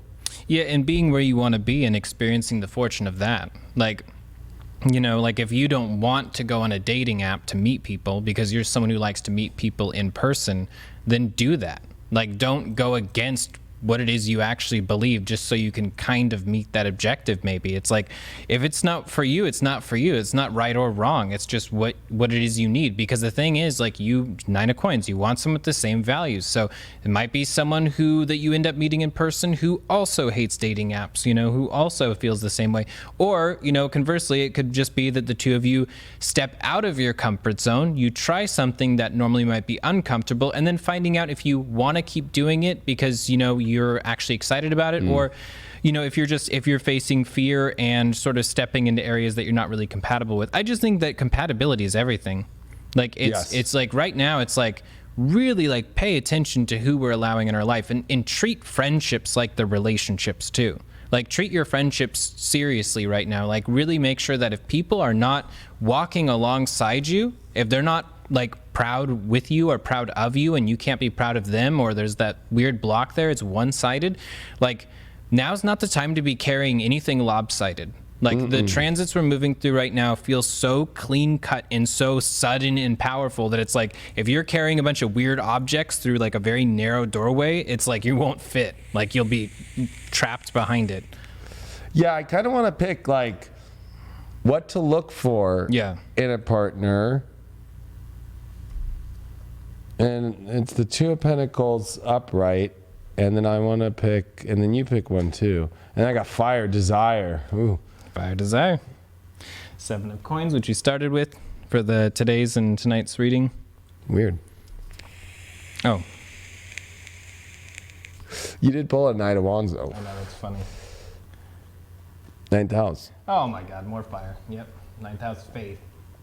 I think, yeah, it's about the same desires and the same beliefs, and that it almost feels like the person that would be coming in would be like you in the sense that they balance 2 different worlds, and that it also could be like it's so similar, the worlds, yet so different too.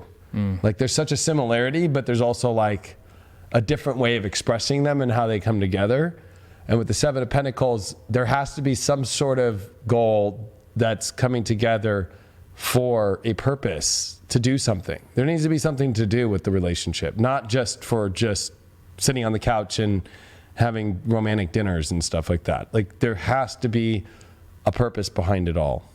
Yeah, and I would say like 7 of coins, we were talking about risk and like how important that is right now. And of course, like 9th house is just a perfect couplet with that. 'Cause it's like you have to have faith in yourself in order to take risks, like when it comes to love. Also though, I would say, take the risk of understanding someone who has different points of view than you. At the same time, going back to that 9 of coins from way earlier, it's like, make sure that the person doesn't have to have the exact same spiritual beliefs, because I think spirituality is like extremely important right now in love. Yeah. But they don't have to have the same beliefs. Just make sure that, if they're like a secularist and they don't believe in anything, that's fine.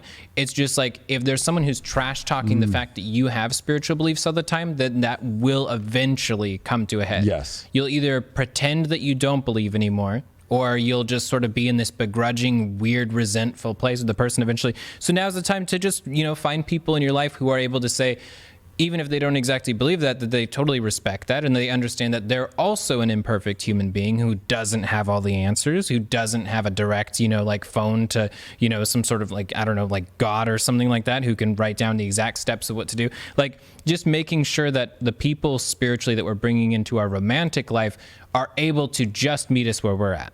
They don't have to be just like us. They just have to meet us the way that we meet them.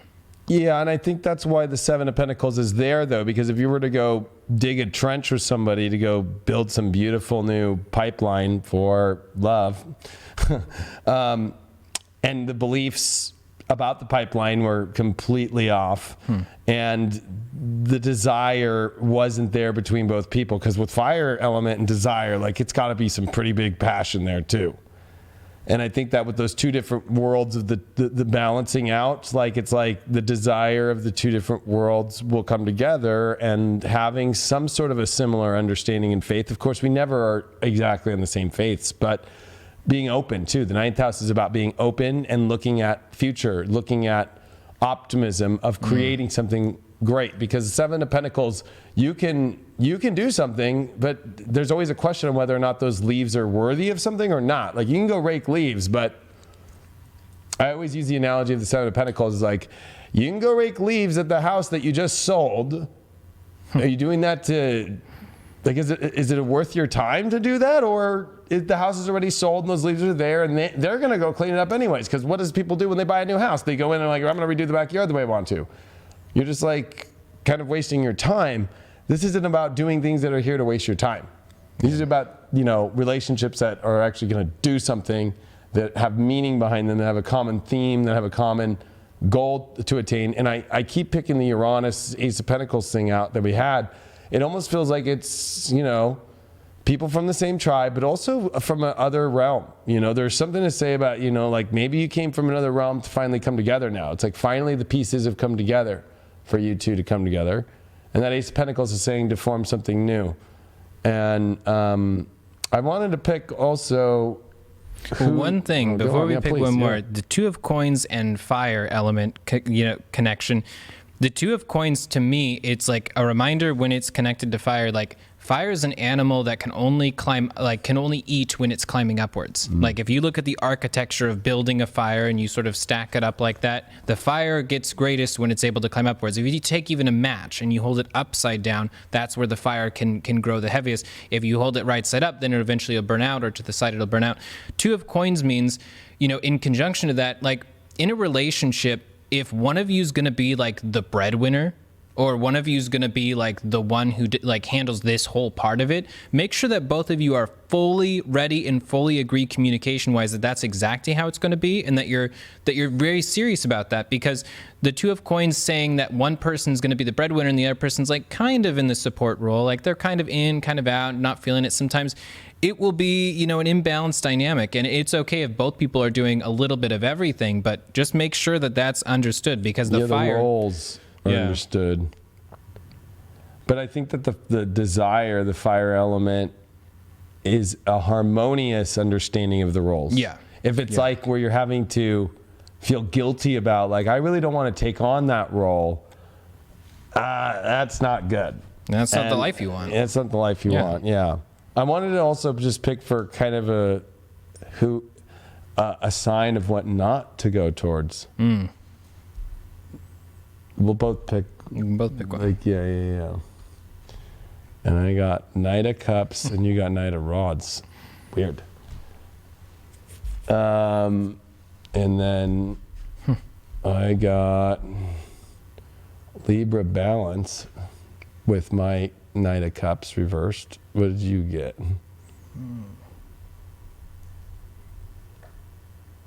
The Moon. So, Knight of Wands with Moon.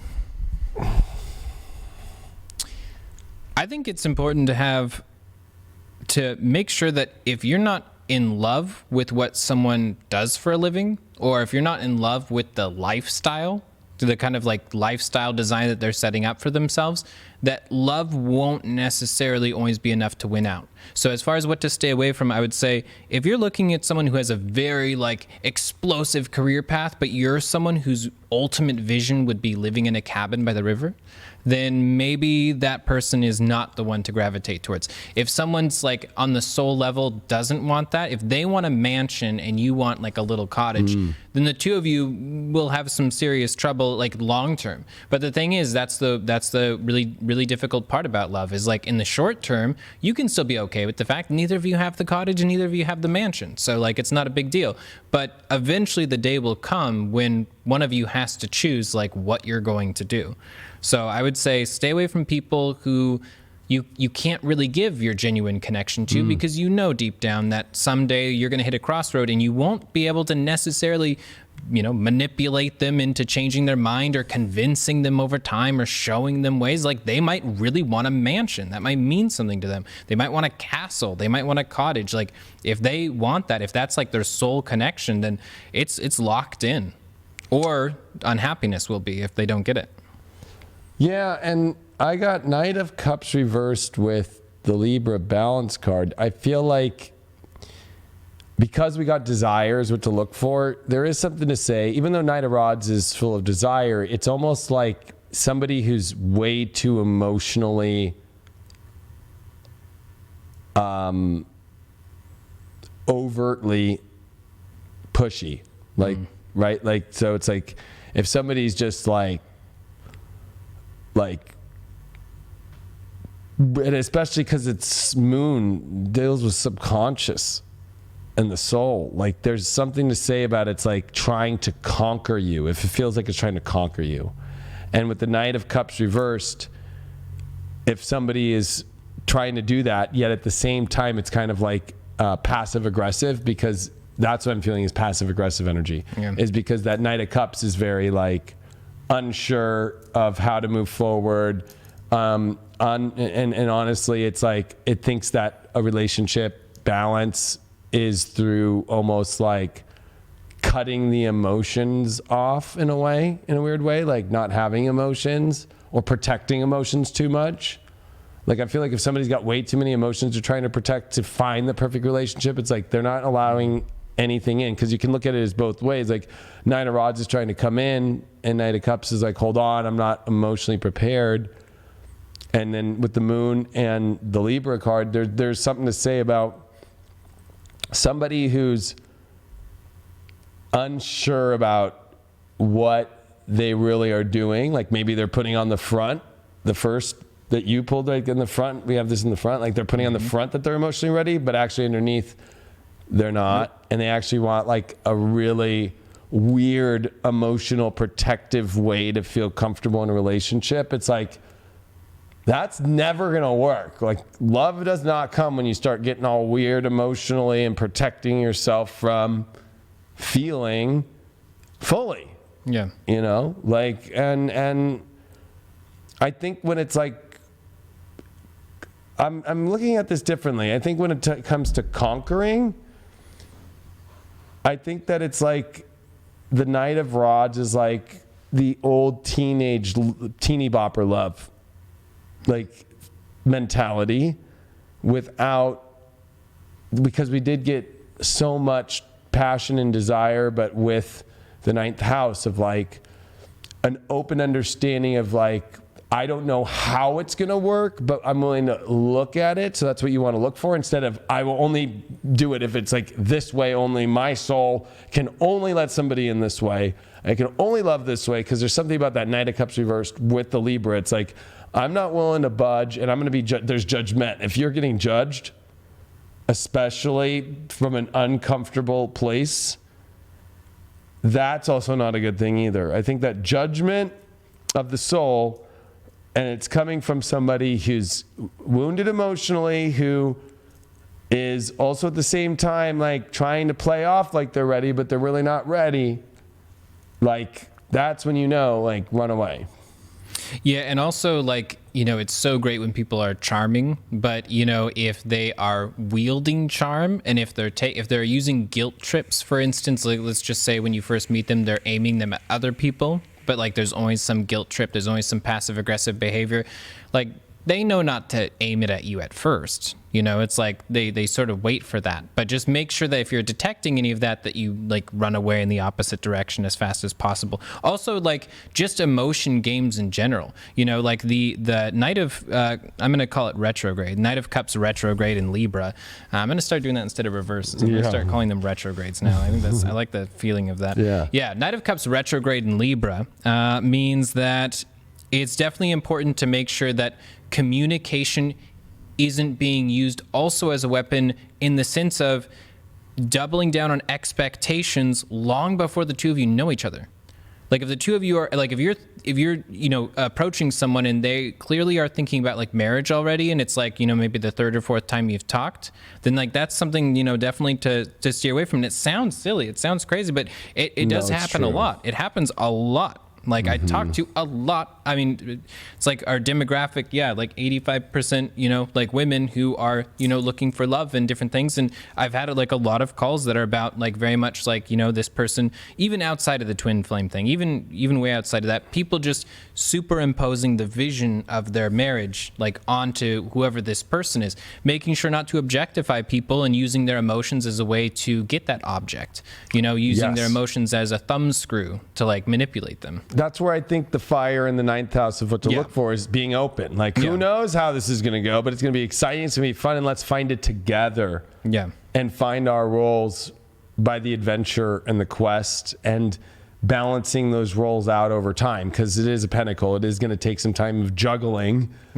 The understanding of it, instead of so defined. This is the role I'm attacking. This is what it's going to look like, and that's what's fair. Like automatically, like you're dig into the earth and the fire. Yeah, like there's something to say about this is not an automatic how it's going to look. Like this is like let's just go with this. Let's see. We have a common goal, and let's let that common goal, let's let that work we put in start to define these things, and let's keep the passion burning. And it will define itself. So, and I liked how you used the tower reference of how a buildup of a fire is, even because it is the triangle up, right? There is this, let's get to the point eventually, instead of knowing the point right now. Like specifically, and especially a more of a Libra judgment, a moon, like a moon card is honestly a little bit babyish, like somebody who's an emotional baby. That's like, well, I want to know this now. Like, I need to know what the Knight of Wands, like, I came all the way out here for the king to find love, and I need to know this is exactly what he or she wants, the queen wants. Like you don't have that, and you're not going to be that right now. It's like, whoa, hold on. Like, I don't know shit yet about what the fuck how this is going to look. I don't know.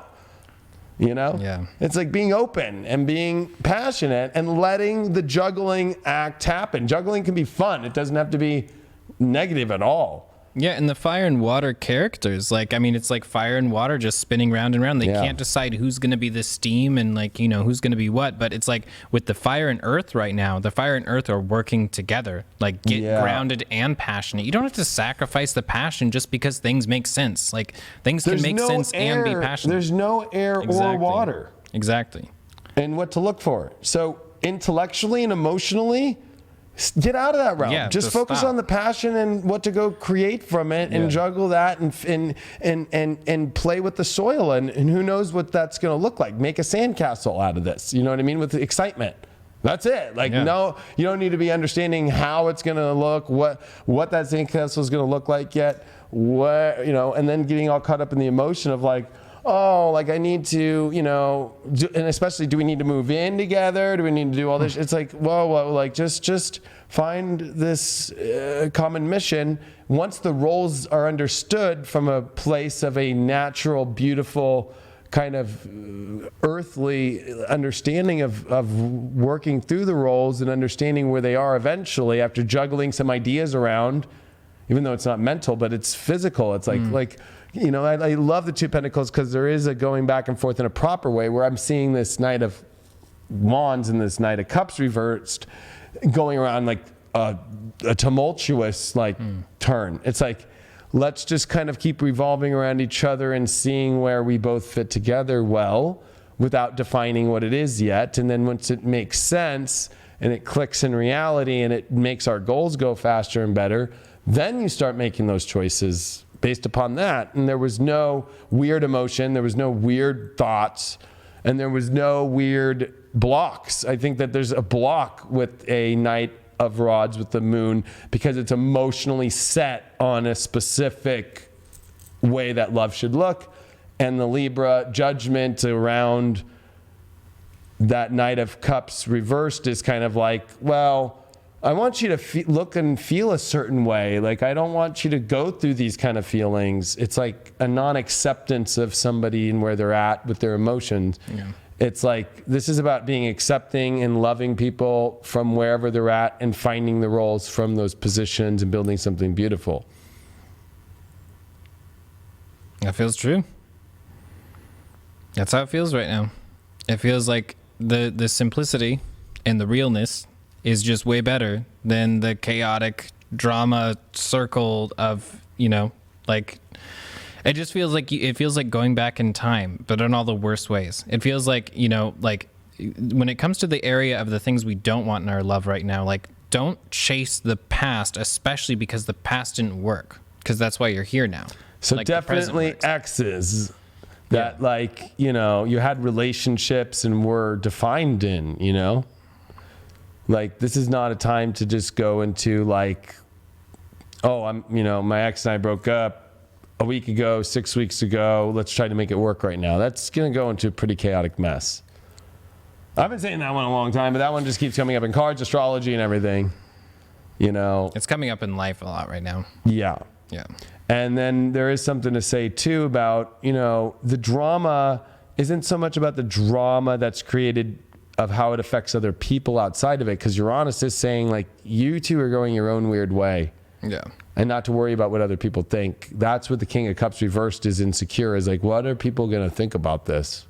How will it affect everybody else? You two don't need to worry about what everybody else is, because the Ace of Pentacles is saying that you're creating something that nobody's ever seen yet. So it's going to cause weird shit. But you're going to have to find comfort in that. And it's actually fortunate, because that's what we got originally.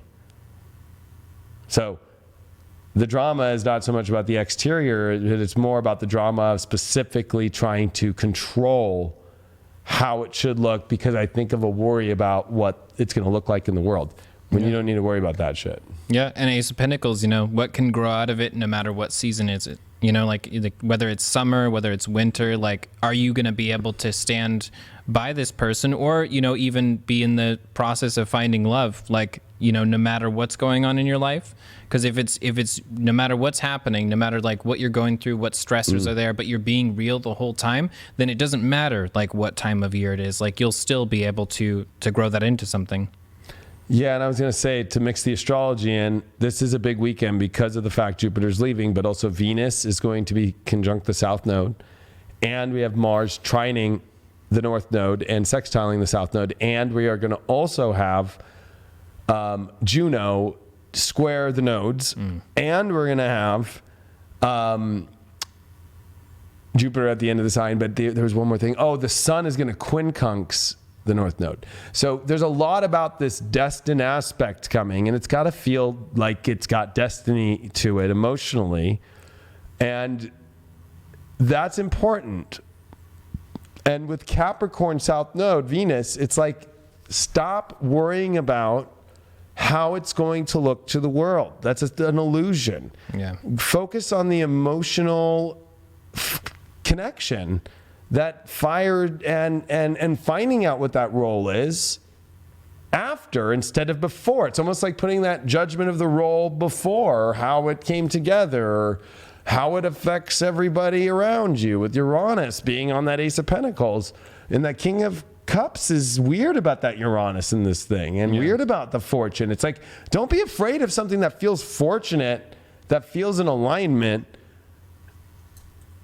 If you're afraid of that, but you would rather have a situation that you're in control of, that's the whole thing, is actually, if we're going to switch this around to in yourself, stay away from yourself of being like, I'm in control and I know exactly how it should look, you know? Like, yeah, and the Knight of Coins is saying, like, if you want to be single, be single, but don't pretend that you want more than that. No. You know?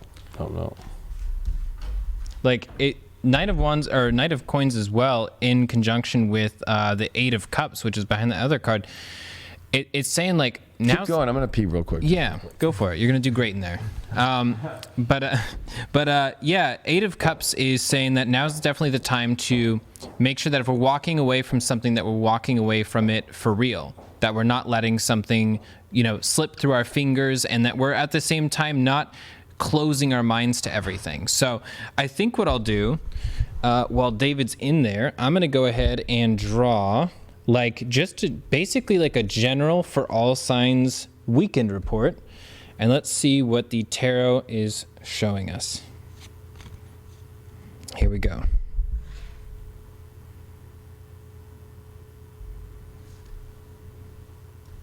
Okay, we have Two of Wands. Let me actually move them over here on top of the other cards. Two of Wands, Four of Wands. And High Priestess. So High Priestess, I'm actually picking up being right here. I'm feeling that. So the number one thing for the next few days is going to be High Priestess, trusting our intuition. Neptune has now gone direct, and it's very clear that trusting our intuition is something that's important, because if we're used to questioning our intuition, especially during the Neptune retrograde, and now we're coming out of, we're coming direct and we're still questioning ourselves, we're basically training our mind that we're not ready to befriend our intuition. And if we think of our intuition as if it's a person, does your intuition want to speak to you more or less if you respect what it has to say? It's like, of course, it wants you to respect what it has to say. And the more you respect that, the more you're listening to your intuition and acting in such a way that you believe in your intuition, and the more that your intuition will be able to say. A lot of times with intuition training that I do with people is all about just getting comfortable with accepting your own answer. Like giving yourself a question, listening to your intuition, and then accepting the answer. Because if you do that, your intuition will be able to expand into something more. In the very beginning, intuition a lot of times just feels like almost this weird pulse, sort of like in your heart, or this pulse in the back of your head. But it's very clear that the more and more you get comfortable with it, the more it will say. And sometimes it goes as far as clairvoyance. Sometimes it goes as far as, going astral. It goes as far as having visions. And so you might think of these things as like these unachievable things that other people have because they're more psychic. But High Priestess is saying this weekend, like, really focus on listening to your intuition. Listen to your psychic gift and respect it, and it will be able to start giving you a lot more. I was just going over how this weekend, when it comes to our psychic gifts, and when it comes to just in general for the collective, like, respect our intuition, befriend our intuition. And the reason for that is because Two of Wands is saying that now's the time, it's after the Ace of Wands, after the big spark of the idea, this brand new idea of the new sort of action you can take, whether it's in your career or wherever. Like, the Ace of Wands is very clear. You have a brand new idea. Two of Wands is saying, now you have to add the strategy to that idea. Yeah. Which means you have to listen to the other two energy, the High Priestess. You have to respect it. You have to be able to give yourself that strategy, because if you keep weighing back and forth, if you're going to even accept the idea or not, you're going to, you'll end up being lost in just nothingness, just doing nothing. And there's nothing worse than that. And it's like, if you follow this path, if you follow your intuition and you behave passionately, like as if you believe it, Four of Wands is saying that, you'll be able to find some like really powerful security, like surprising support from family, like surprising support from friends, like you'll be amazed at the things that you can accomplish by doing things that feel like, they're just too dreamy to be real. Now's the time. Like, it just feels like all these transits are leading towards, like, trust what you know is sensible is sensible. Like, everything that has just been, all those ridiculous, you said earlier, the pie in the sky idea, like, it's like, now's the time to let all those huge, grandiose, like, bizarre ideas go so that we can, choose some of the big ideas that are connected to our heart space.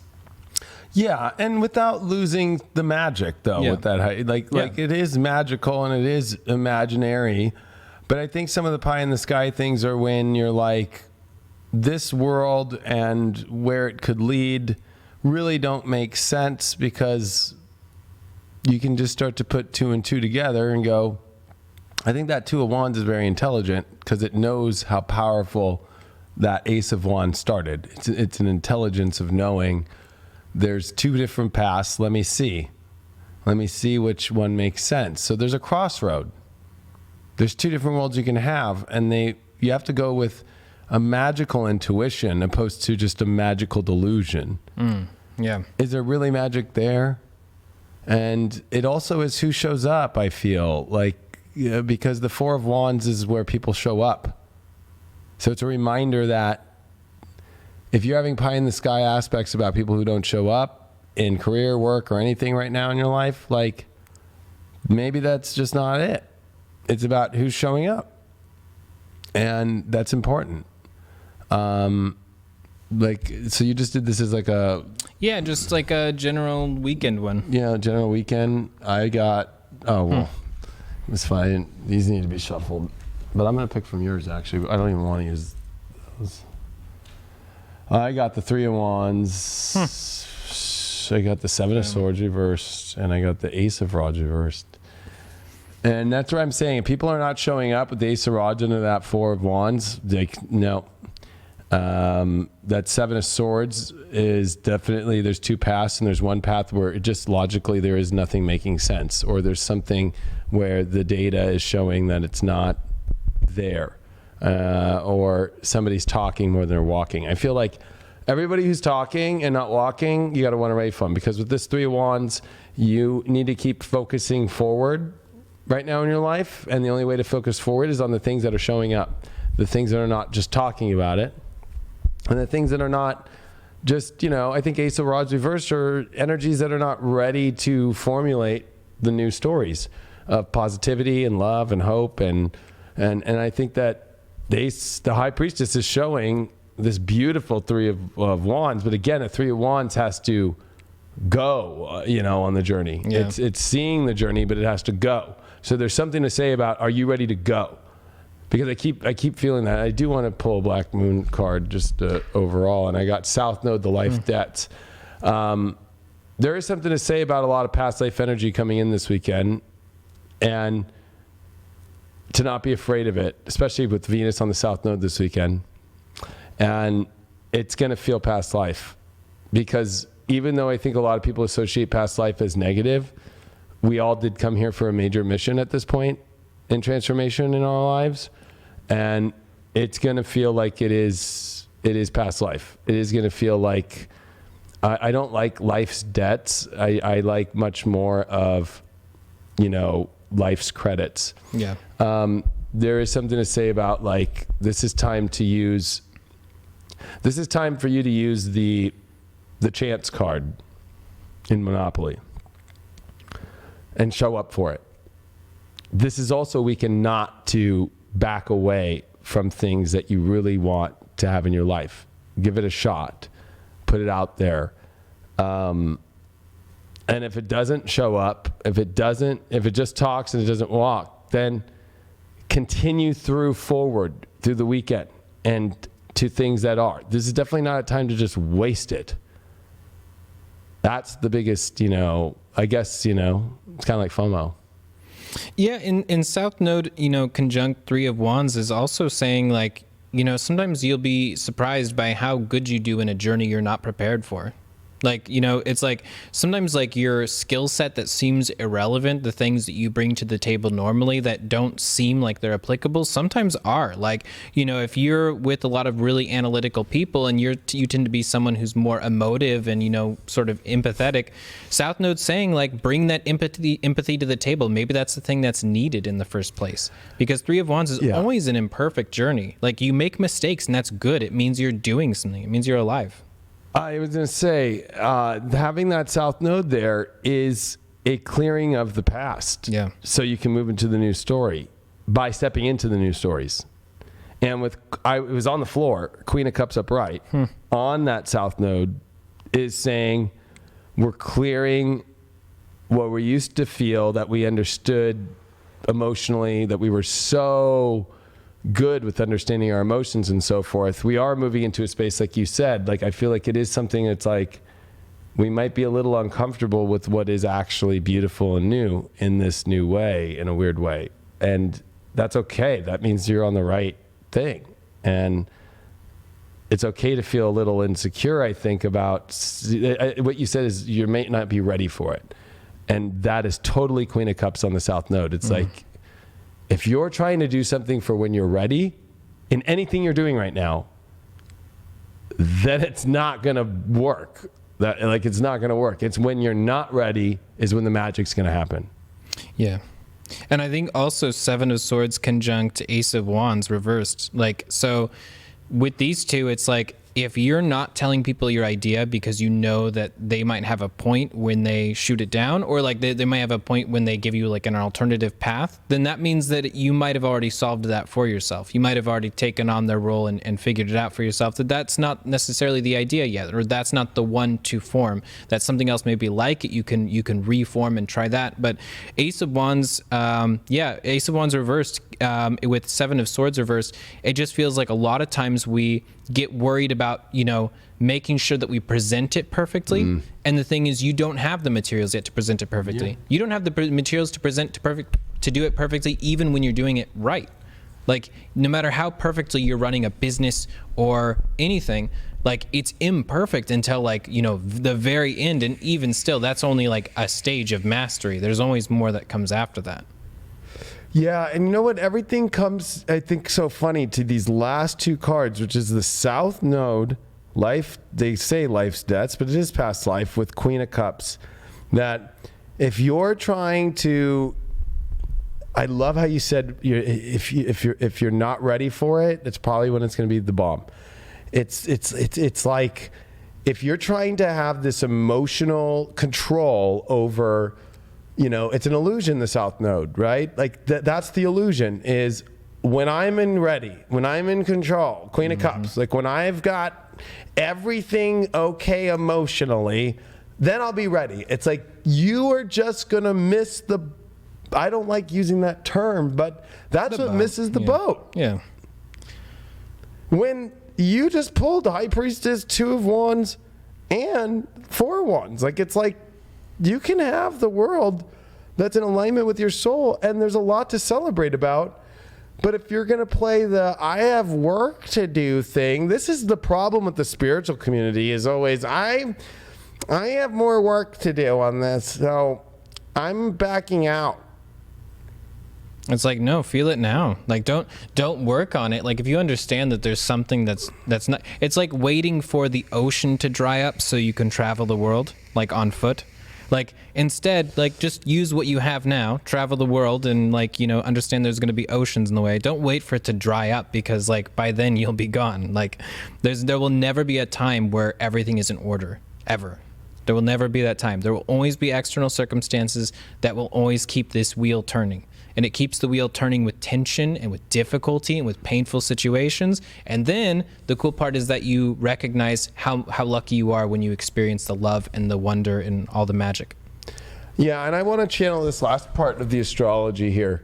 This is Jupiter in Sag. It is the end. It is not, and I'm, last night when we were in After Dark, I was telling Dylan and Jax about the non-essential parts of the body and how it's connected with astrology. And, when Jupiter's in Sag, it's a non-essential aspect, okay? Like, it's your legs. It's your thighs.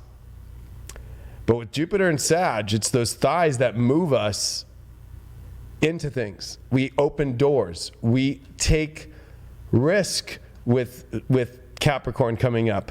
But that risk is only with knowing what you want to risk. But if you don't know what you want to risk because you're not willing to go out and open doors, knock on doors, it reminds me when some of the first sales jobs I ever got was go knock on doors. And I remember walking on doors and how uncomfortable that was and quitting the first day because it was just my uncomfort. And I remember sitting next to the sales manager at the time and he was like, killing it.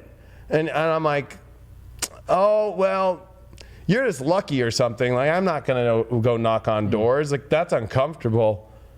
It's because I didn't know the product and I didn't know, and I wasn't willing to go through the experience. I think I knocked on 2 doors and I walked out. Like, I just walked back to my car and pieced the fuck out, And there's something to say that this is not a time to just be like, I'm just going to walk back and go home back to the same fucking situation and the same energies that I've just been stagnant in.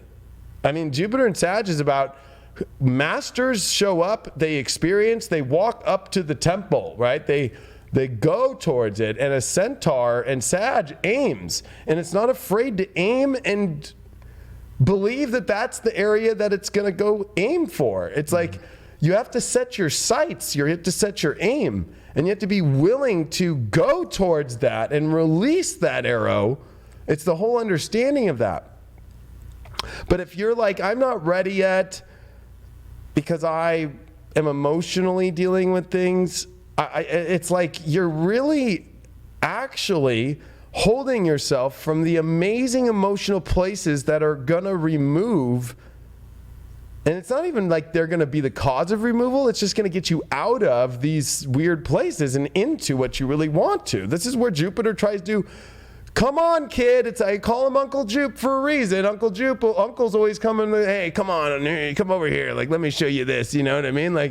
And you're like, oh, okay. And then the uncles always show you something cool. My uncle used to show me horror movies with my dad when my mom would go out with the girlfriends when I was like 7 or 8. There I am watching Texas Chainsaw Massacre, Night of the Living Dead. And I was like, man, I feel like I'm what an experience. It was scared the shit out of me. And my mom, of course, was like, why did you show them? You know what I mean? And it's like, hey, whatever. They're boys, we're going to make them men. It was like, those were exciting times because it made me feel part of I'm part of the dudes. My dad wants to show me, my uncle wants to show me.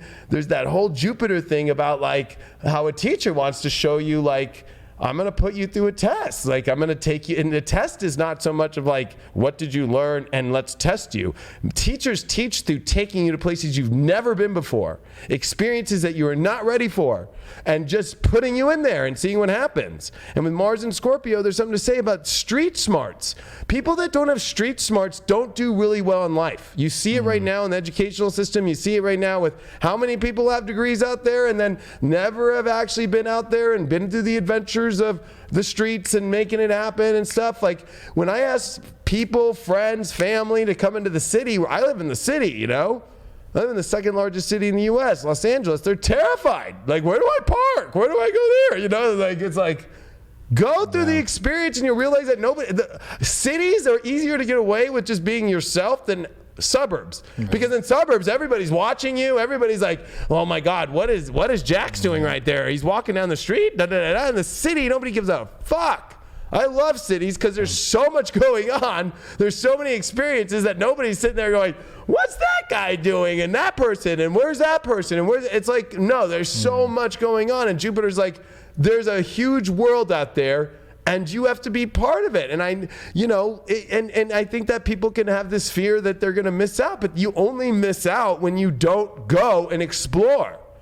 It's you hold yourself back because you're sitting in an emotional, weird south node illusion that you are not prepared until you get prepared. I'm sorry to say that there is no preparing in anything in life. Even when I went on my first reality show, do you think I went to a reality show school? Do you think there was a handbook in 2005 about how to go through reality shows?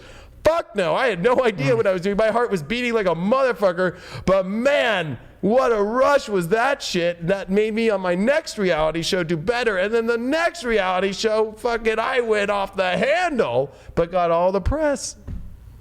And there was no handbook. No, I could make a handbook for reality. Because I could say that I was in the first rounds of reality television. There's a vacuum for that. But that's the whole thing, is that Jupiter wants to expand you. And if you're not willing to expand, if you're not willing to open up, this is the gift. This is where Santa's dropping gifts off. And this is where you have to go downstairs and open them. Like, it's not like about where Jupiter and Capricorn is like, don't open the gift yet. Kind of like, wait. Are you really playing that right now? Because Saturn and Pluto have been playing that. And when you add Jupiter there, if you're not going to use this next 4 days to really put yourself fully out there, and you know what? There is something to say with the Uranus opposition or quincunx to the new moon, saying like, who gives a fuck if somebody doesn't agree or doesn't like? Then you move. Okay, then you move on. Like, this is true master's test. Like, this is how masters grow, and this is what Capricorn is how do you really achieve in life? You have to be willing to believe, and then you have to be willing to take the risks, and you have to be willing to not be getting way too emotional over how it's going to turn out. Like, it's like, oh, okay, well, at least I kept looking until I found it. And when I painted this picture with Kim, it's not like I sat there and just was like, I'm not ready, Kim. Like, I just went for it, and I said, I'm going in, and I'm going to draw the line here, and I'm going to make that portal. And actually it looks cool because I added light to it. But again, I didn't know last night. Jax and we didn't have Craig, so we're like, you know what, let's make the set. And then I'm like, hey, let's try this out. I'm gonna add a light to the fucking picture, and it worked, and it's badass to me. That's the coolest. Sorry, I'm getting all Leo King right now. Like, astrology, that's my mojo. No, I was like noticing that. Check out our free content for the High Vibe TV, and for a second I thought it was like a pop-up or something. I was like, what the, how did we get a pop-up on live? Like, oh yeah, no, because we left. We are in the for Matrix, spiritual dance you music. guys. We have to lift this screen up. But I was like, why don't we try keeping the screen up and see what happens? And fill this in right here with the couch. Now Craig, when he gets back, he's gonna be like, "What'd you guys do?" Yeah, Craig's gonna be pissed. Yeah, I was saying we that started last night. moving I'm like, stuff around. We started just unplugging stuff. I told Craig, Craig, this is your bitch. Like, you make it yours. So sorry, Craig. It's his vacation though. I don't know if he's watching. When he's on vacation, it ain't his bitch no more. I just switched all the blue Jax plugs and and I the have red taken plugs. over. Yeah, and we only got like 4 days, so we have been taking over it. We went into his office and we just painted it like hot pink. I think, we had blue dry erasers, pens. But I thought we would just finish with like looking at the chat and seeing. We got 500 people here, and we have on Facebook, we had over 100. But if any of you guys have any questions, I would not get into individual stuff or sun sign stuff, but just if you have any questions that you want to ask Jax or I before we go here. So I'll give everybody this next minute to put the questions in.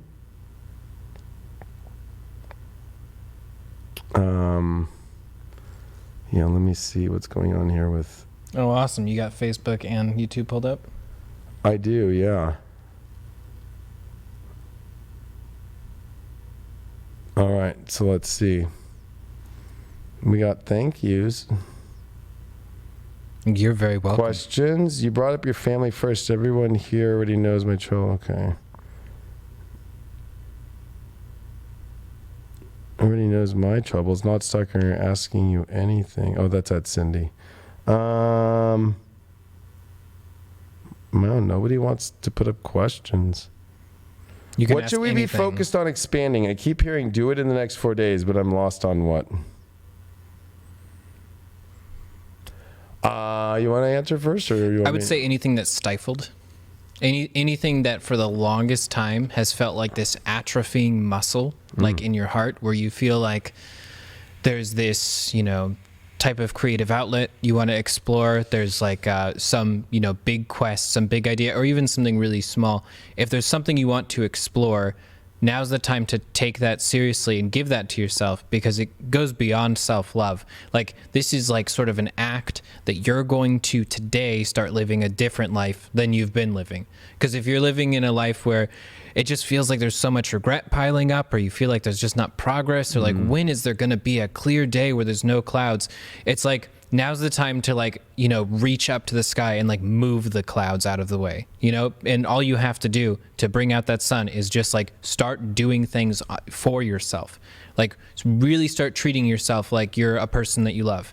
Like, because if you start treating yourself that way and like applying it right here and now, it's going to just blow everything away. It will alter your life. And you think that it's once this, you know, total asshole leaves my life, well, you know, once this job situation's figured out, then things will be good. It's never any of those external things. It's always you. If you internally can change yourself, the external world's irrelevant. I was going to say, I like that. I with the sun in Sag, and the dispositor of the sun in Sag is Jupiter, and it's in its home sign with the sun. This is where your visions of the life you want, you have to see that the universe has dropped all year, all these little, whether you want to call it like medical like drops, like all these things, but you need to go through them all, and you need to experience them all, and you need to also, whatever that your belief is that you want to shine, that you feel is love, you need to go seek and find a way to at least see if that door will open. Like, you do. You have to, it's like you have to go experience it. You have to go towards it. And with Mars in Scorpio, it is saying, like, with the opposition to Uranus, this is the first time it's happened since 1940. It just dropped this weird energy, but it's beautiful energy of what's a better life for you, but it's whether or not you're ready to take the initiative, the action, and penetrate it and go towards it. This is about specifically your desires, specifically your beliefs, specifically a new world that you know is better, that's in front of you, that you see, that you can visualize, and that actually has physical reality stuff that Saturn's been showing you over this last, like, 2 years. Like, it's like it all built up. It all built up. And Mars is right in the zone right now where Venus was retrograde from October to November. So there's something to say, if whatever didn't work then, this is connected to how things could shift and move in that a new direction now, and taking initiative on what you really want. And it's what you can see. It's what the universe has shown you. The universe has shown you. Neptune's now direct. It's shown you. Yeah. It's shown you everything. The veil has lifted. Every piece that isn't supposed to be is there. It'll blow your mind. Literally 4 months of new moons with Uranus in exact either opposition, trine, quincunx. It has shown you. It has shown you radical things. The only planet to be retrograde throughout the rest of this month and into January is Uranus, which means that it keeps showing you these. It's shown you everything, but it's like whether or not you're ready to connect, whether you're ready to plug it in, go plug things in and see if it's the power source. You have to. And with the Mercury retrograde in Scorpio and sextiling Neptune as it came direct, you know intuitively what it is. And if other people or other situations or it doesn't show up, then that means it's not it. And it will reveal you right away the next set of Russian dolls. Like, there's a Russian doll set that just went, and you have to yourself go, okay, and go through the experience of putting them all together and do it and put them together and see what happens. I mean, the sun is the dispositor, or the sun's dispositor is Sag in this case, and it's Jupiter's there. So you do not want to waste it. Yeah, it's not. Like, I can't stress it enough as an astrologer. Like, I know some people might not get that, but if the sun is in the sign of Sag, and Jupiter is the ruler of Sag, and it's in Sag for only these last 4 days, the sun is excited. The sun is like, I have to seek where the doors go. I have to seek this adventure. I have to know. It's about knowing. I have to know, is this a door? And the only way to do that is to go towards the faith of the door. And there are multiple options. That's the weird thing is people get caught up. But Uranus and Taurus is saying, you know what connects to the ultimate value, but you have to still experience it all. And sometimes Uranus will be like, yeah, no, that wasn't it. Psst. Like, and it's like, okay, don't get discouraged and don't get weird and don't play into your past shit with Neptune and Pisces. People get all weird. If you made a weird move in your life over the last 24 hours, like rethink that move because that was you just not thinking in your subconscious. We're talking Tuesday into Wednesday. If you just did something out of fucking weird hindsight, like you just got like abducted, as Michael Luton just put up about it, by aliens. Like, you know what I mean? And got taken to like a weird realm. Like, get back here. Yeah, don't waste the time being hard on yourself. Like, just like, you know, be gentle with yourself, recognize it was a mistake, and then just keep walking. Like, there's no reason, like, there's no time for bringing in all that extra energy into it. Because then that's a form of investment. In a way, you're, like, actually spending more time on it that way. Yeah. When you're going through an ascension process, how do you cope with people when you can't give an actual clear explanation? I would say you be honest about the fact that you can't give a clear explanation and that you do the best that you can. Like, for instance, I have people in my family who are very spiritual, and I have people in my family who are extremely, you know, secular, and some, of course, who are extremely Christian. And for all of them, when they ask me a question, I just answer honestly to the best of my ability. If they say, for instance, like, why do you believe in astrology? It's like, well, I mean, I can't, you know, put down on paper like the evidence that I possess or something like that. But I tell you what, like, ever since I've been channeling or communicating with the universal energies, it's like I can't go back now. Like, I can't unbelieve that. Like, even if you tried to convince me logically in any sort of argument, I can't undo it.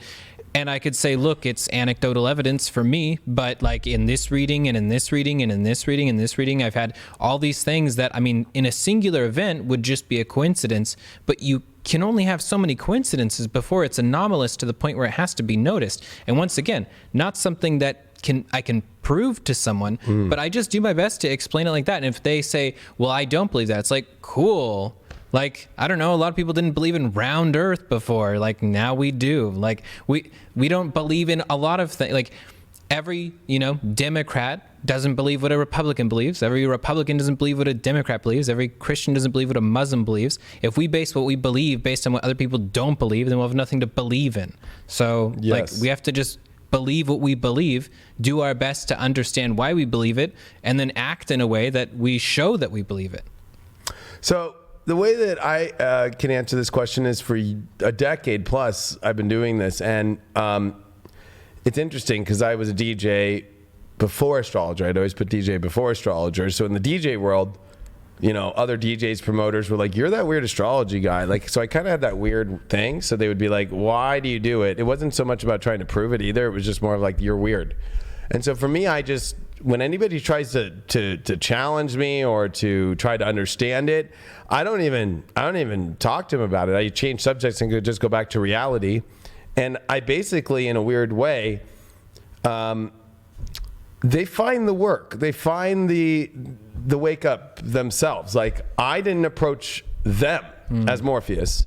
Right? Like they're coming to Morpheus and being like, yo, I heard you got red pills and blue pills. Like, I'm not here to deliver them to you because you weren't here to get the message from me. Unless you kind of got called to it, and it comes in a much more easier manner, in a more understanding and an open manner. And it's funny, and the reason why I bring up the DJ thing is because I've had a ton of DJs that are buddies of mine and stuff in the last couple of years come up to me out of nowhere and be like, okay, so I'll be honest, like, fucking all those years I thought you were crazy, but I started seeing your stuff and like, I get it now. Like, you know, and it's like when people are ready, they show up. Yeah, and don't worry about convincing anyone. Yeah. Like, you never are in the role where you have to convince someone, because if you even try, it's just going to be expending so much energy. Because if someone wants to think differently, then it doesn't even matter if you're making good points, because they'll just look for some way to discredit it, you know, in their own way. I like that idea of just like changing the subject suddenly. I don't think I'd be able to do that, because then I would be like mulling it over in my head, being like, you know, it's incomplete like data transfer or whatever. But I always take their their side and be like, oh yeah, all that astrology shit is bullshit, right? Yeah. Well, what track are you playing tonight? Like, what's your favorite producer lately, or what record label do you think has been hot lately? Did you play that club last week? I saw it was really cool. There was a lot of people there. Like, what promoter? Blah, blah. And then it just, yeah. You know, like, so I'm really good at just like taking it and deflecting it, and then that actually, in a weird way, makes them question it more and then almost seek it out. But I'm in a different space too, where I'm putting it out there. So if you're not really putting it out there, like, there's something to say, like, that's a place that I really don't know how to describe, because when I started doing this, and I was doing it for friends, and I was doing it at the boat dealer I talked about earlier, like, they just like thought I was weird, and I just didn't talk to about it with them. You know, I just didn't. And then I found Chris Witecki in Soul Garden, and I reached out to Chris. He reached out to me, and, you know, I celebrated his birthday with him, and then I joined Soul Garden, and I found Tribe. And I just, whatever I did is I found Tribe. And that's it. Like, I didn't go looking for people that didn't know, and I wasn't out there trying to convince people of it. I was just trying to find people who were in alignment with it, and that's what High Vibe's about. Like your tribe with all of us. Like, we could talk about this stuff all day long. Like, we've been here, I don't know, for over 2 hours talking. So, like, there's that whole element of like find the energies that go with it, and focus on that. Because for me, all this has happened through just that. My whole life, just focusing on only what is connected. And anybody coming at me that wants to challenge the connection, I just always laugh and throw it kind of back into their energy of like, here, you can have that back in a very nice manner without them knowing it, and switching subjects and not accepting it, not rallying me up, not trying to prove something. And if they continue, I go, oh, here, just go check out my work then. Take a listen to it. I'm not going to describe it to you right now. It's way too much. I mean, 10,000 videos will, you know, yeah. I think it's like over a year or something of it would take to watch all my videos. Yeah. And in the end, like, just get very comfortable with people believing differently than you. Yeah, it just exactly. Happens. Like, it just applies to everything in life. And let's go with the Facebook question.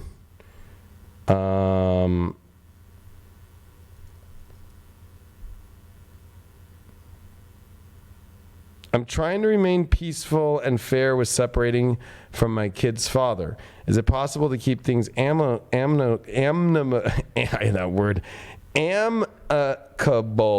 Because all my friends are saying I should go to court, but I don't want to do that. I need peace.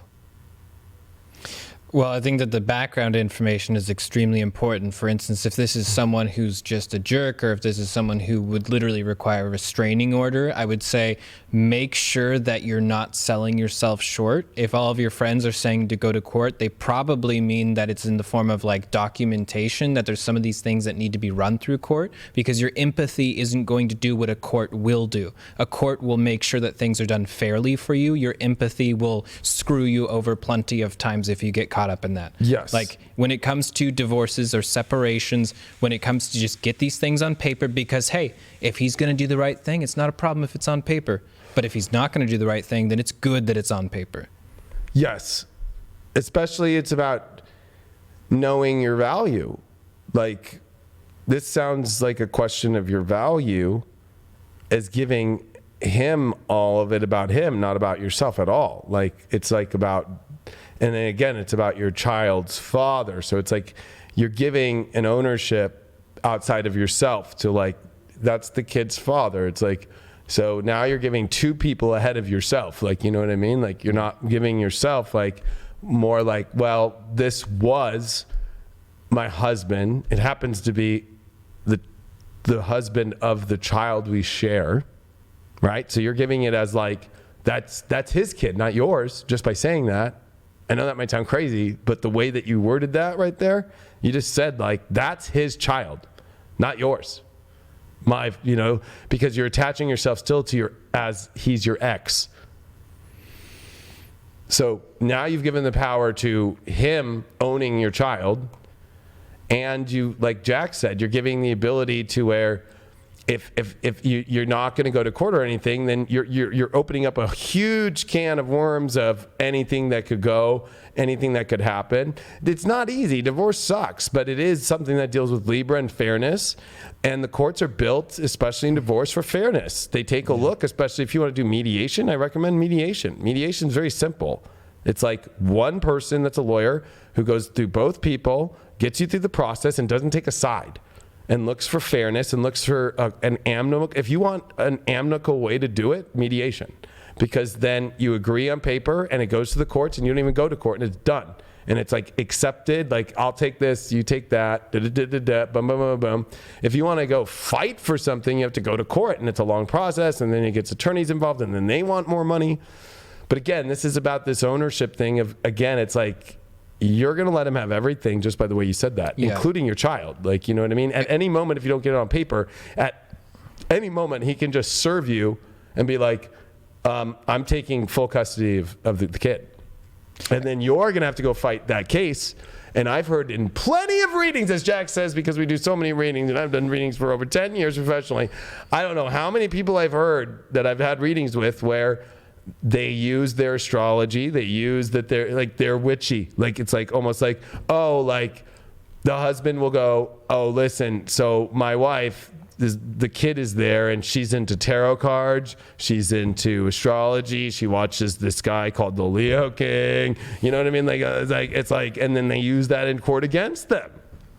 It's like, you're not of a status of a sane nature to have a child in a normal societal aspect, because that's what a judge is going to base off of, is who looks the most normal, unfortunately. So you almost want to protect yourself from it going that way. Go an amicable road, go to a mediation and mediate it out and get it all done on paper, and do a full summary like divorce, the one that takes 6 months, not the quick route stuff, not the we'll do it ourselves thing. Yeah. You don't know if you're going to do it right. I'm going to be honest with you. You don't know. And if he has any intention of being kind, then mediation will be logical. And it's cheap. Mediation would be like Mediation's obvious. cheap. People think it's expensive. It's not. It's like a couple grand. I know that might sound like a lot for some people, but you could go fight for tens of thousands of dollars other places. But a mediation is a couple grand and it's done, and they do everything. And that's including the notary and all that stuff, and the negotiation process, and the and bringing all the paperwork forward, and bringing all the, you remember, if you go through divorce, no matter what, you're going to have to show all of your, he's going to have to show all of his money. You're going to have to show all your money. You have to show all your assets. You're going to have to show all this. You're going to have to, and then if you have a child, it's in the divorce, in the state that you're in, it's going to say boom, and they're going to go straight to whether or not you're going to want the court to decide that, or if you two can decide that. And if you don't decide that correctly, the court will make that decision, and it will affect you in a certain way. So, and don't blame yourself. Yeah. Taking him to court does not remove the ability to have good communication. If he behaves like an adult man, then he'll have good communication regardless of what happens. Like, he'll be able to talk to you. And in practice, when that doesn't happen, and when there's all the fighting and all these different things, it's a good thing that the court was there. Because the thing is, you backing down will never create peace. It looks like it. It's an illusion. It's one of the biggest Libra illusions ever, is that backing down in a fight like that, or, you know, thinking that by doing that you'll create a fight, and then so you just back down instead. It doesn't create peace. Only thing it does is create imbalanced power dynamics. Like, that's it. Yeah. And a lot of people agreed with that. Somebody did say they thought mediation was useless, but I mean, I guess it's a case by case situation. I mean, mediation in my divorce was very easy because we're both amicable people. So, you know, it's like, trust me on that one. Like, you all know I'm real as fuck. It was easy. Oh, I think, did we go too long to where they cut us off? What? Oh, no, they didn't. We'll do this as the last question.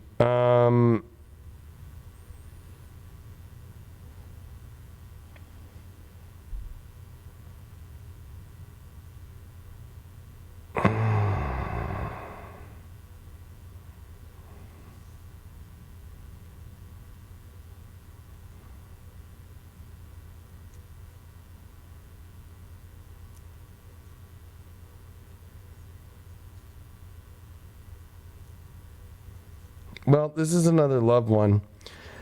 I don't know how to go forward after a separation from my ex. We've been together for almost 30 years, and it was just 14 and 18 years old. Oh, they were, and I guess. It's so much fear inside of me. It feels like we can't let go. And they said they're an Aries.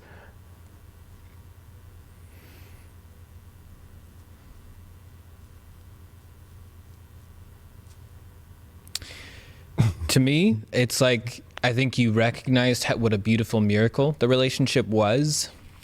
I think you know it is a was, though. I think you know that it is over. I think that the recognition of what a miracle it is does not mean that it wasn't real or that it's not as special. I think that, you know, we had talked about this before in like another special we had done, but thinking of love as this system where it exists in a beautiful and powerful way as long as it lasts forever, and otherwise it's a bad relationship or it's a failure or something like that, it feels really dishonest. It feels like love sometimes does happen in shorter bursts than we'd want, and for you that 30 years might have been too short and maybe it should have been 80, but in the end of the day, you're entitled to have love your entire life. Love that you have, of course, for yourself, and love from another person as well. As far as this relationship, I feel just in the way you worded it, that you're hopeful that there's some miracle, like that there's some thing that would happen that maybe like winds it all together and that it can all come back to the way it was. But I think deep down you recognize it will never be the way it was. And I think that both the good memories of all the incredible things you shared and the bad memories are both real. They both exist. And in a way that they're both beautiful, and that you get to have both because that's part of your life and part of your reality.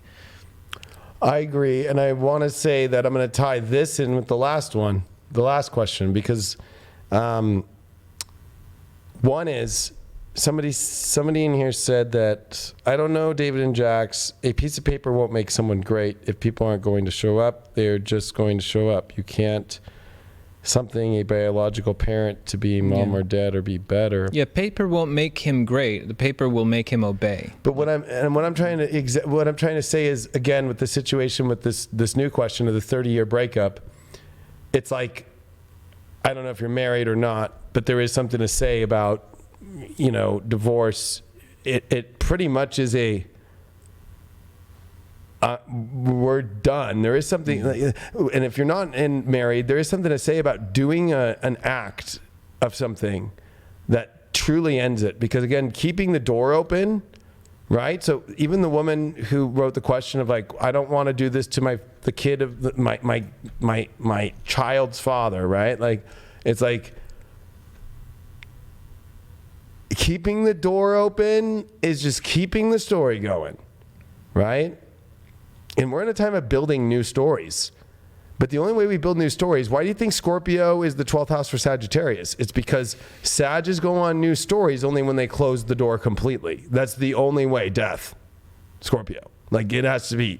And why do you think Libra has Scorpio after it?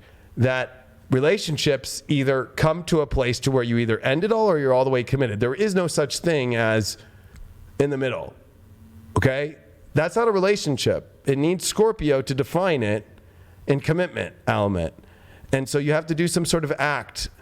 And unfortunately, we're in a society today where that ceremony is signing papers. If you're in a relationship, sometimes that ceremony is committing to somebody else and moving on. You know what I mean? Like, it's like at that point, it's like, okay, well, I guess they're not with me anymore. So I have to move on too and put an end to that, right? So there's a ceremony for both situations. It's like you have to create something that creates the end. Not just a phone call, not just the fight or the argument. Like, it's done. Okay, yeah, not going to happen again. All right. And then weeks go by and there's no action really. Or if you're living together, moving out. That's an action. Like, we're moving out. We're getting out of the lease, or you keep the place, and then, you know, talk to the landlord or the lease. Or if you usually people buy a home together, they're married. If you're not married, then you're gonna have to go deal with, okay, how are we gonna split this thing up? Are we gonna sell it together, or what are we gonna do? And there's acts that have to be taken. Yeah. And for stories to open, you got to close a book, right? Like, you can't Have you ever tried to read 3 books at once? It just does not go down well. It does not go down well, especially even if you're a researcher and you have 4 books open. You go from here to here to there. What I have to do is go, what is the subject I'm doing in the lecture right now that I need this information? I open that book, I get all that information from that book, and once I've cleaned that book out, I throw it to the side and I go, that's what I got from here. If I still need more info, now let me look at this book. Bam. Into that fucking lecture. That book, done. So I don't have to keep looking back. That's relationships. That's life. That's jobs. You don't have in between 2 jobs. Like I'm kind of working here and I'm kind of working there. That means you're in between. I'm kind of still working out the end of my relationship. There is no kind of. You either are out or you're into the relationship. And it's about how fast and whether or not you make that choice to make that ending or not. Yeah, you deserve to close it even though it's painful, because then you deserve what comes next. You know, you deserve a relationship that actually works. And in the end, like, you know, when there's children involved, and it sounds like there was in at least one of those situations, like, you know, children are going to emulate what the parents do, not what the parents intend. And so there's often the illusion of like, you know, I'll stay together forever with, you know, for the kids. And it's like, you know, just if you're going to do that, that's okay. It's just like, you know, be comfortable with the idea they might do that too. And they might be in that same situation where they're in a relationship that isn't working, but that they're trying to keep it together for the sake of keeping it together. That they're trying to go all in on something that they're not into. And so, yeah, it's just something to be... And somebody just put, oh, some states require mediation before divorce. Okay, go to the mediation meeting. If it doesn't go well, then you'd be like, all right, you're not willing to negotiate. I'm filing for divorce. Like, yeah. Like the excuses are the number one thing that people do, right? Like always trying to find an excuse. Well, the government does it, or we have a kid, or we have a house, or we have all those excuses. Trust me, and I've been through plenty of breakups in my life. You know, like I know how the excuses can go. And as you get wiser and you get older, and I mean, I'm probably talking to people older than me, but you know, like there's something about if it's not working, it's not done, you have to find means to end. And end instead of sitting there and going like, well, maybe it's going to come back the way that it's supposed to. It's like, you are not, now you're on blank pages in a book. Have you ever read a book with blank pages in between to the ending? Nobody's going to want to buy that book or read it anymore, including yourself. That's how you're living your life. Jupiter and Sag is the realization, and you want to know what the highest knowledge that Jupiter and Sagittarius is that we are all living in a story. And that story is defined by whether or not the predetermination of this reality, that you've already made choices in this reality about how it's going to go down. And sure, some of it's going to be shitty and some of it's going to be amazing. That's a beautiful part of life.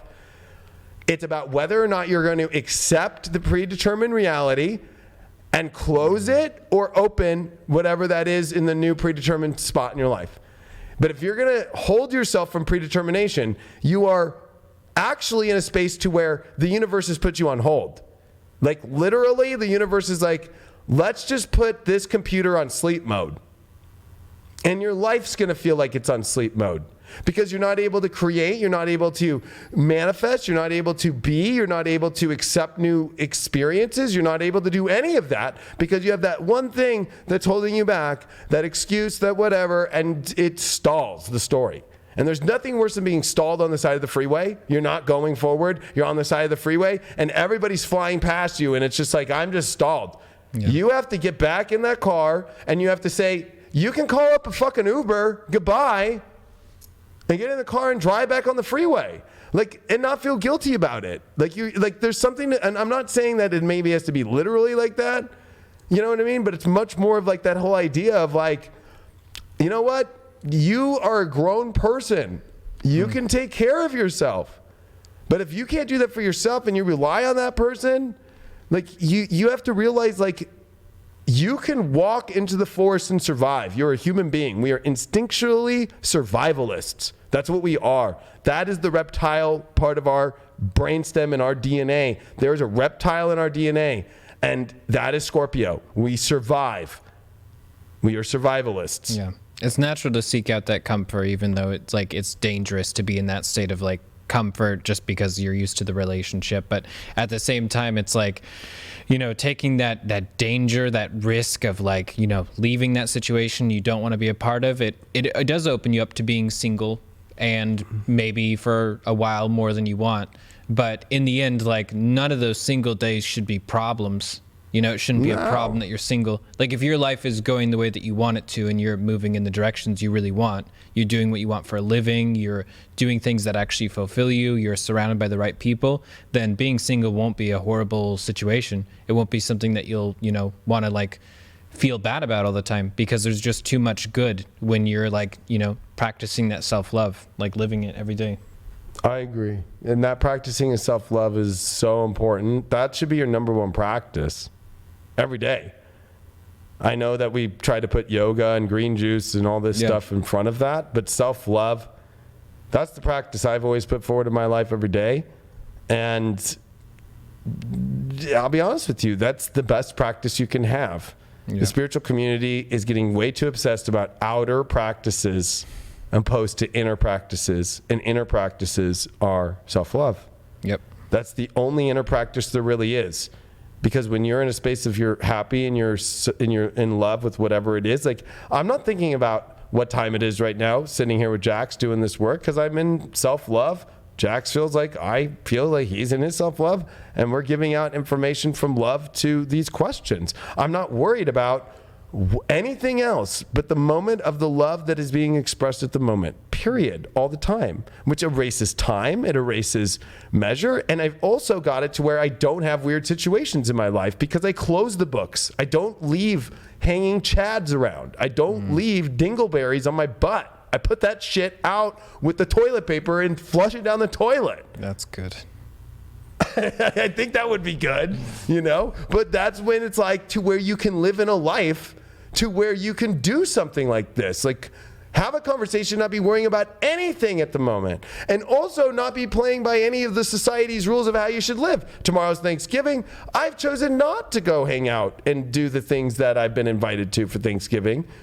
I said I was going to go with where the universe goes, because this is just the year where I feel like doing that.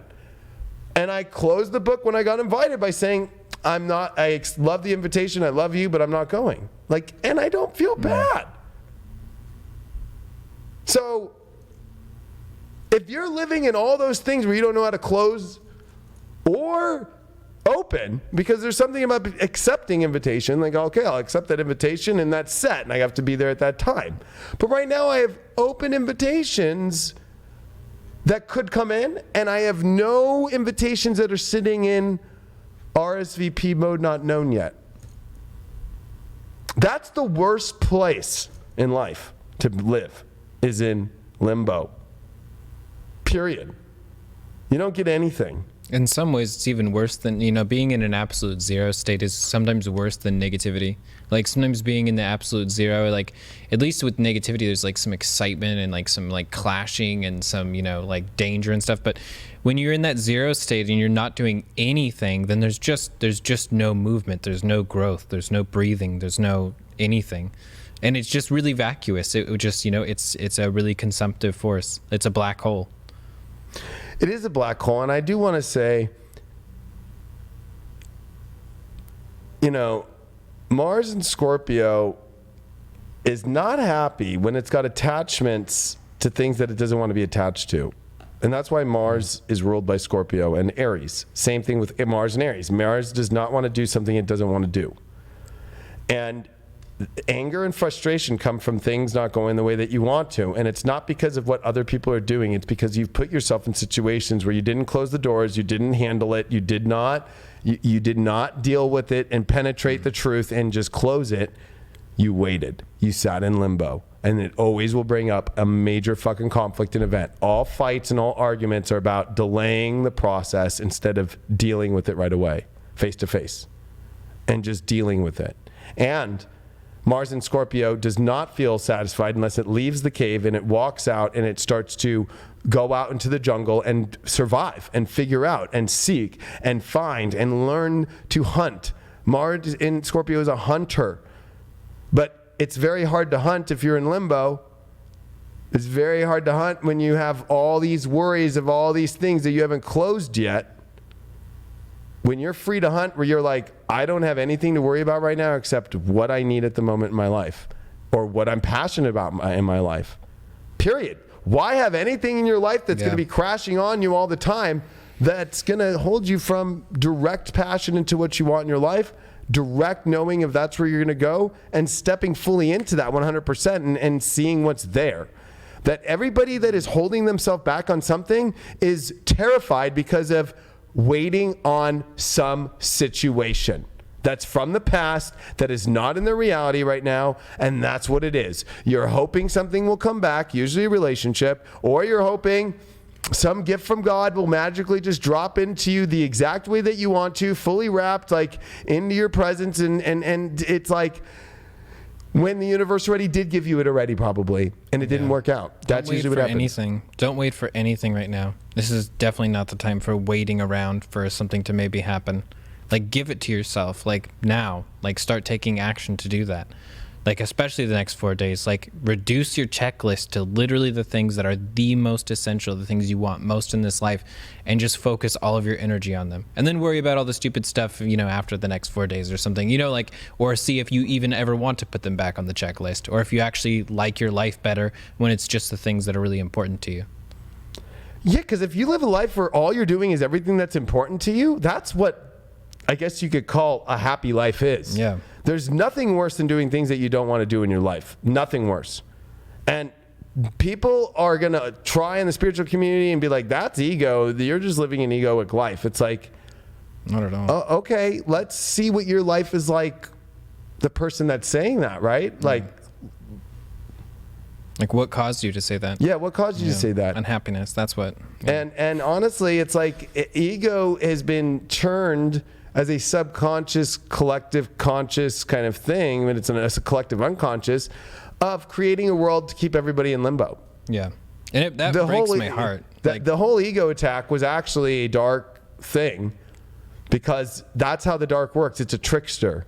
So all the things that you think actually in many ways are the most light-bearing things can sometimes be a trick. And sometimes what you think is the most dark thing in the spiritual community is actually the most light.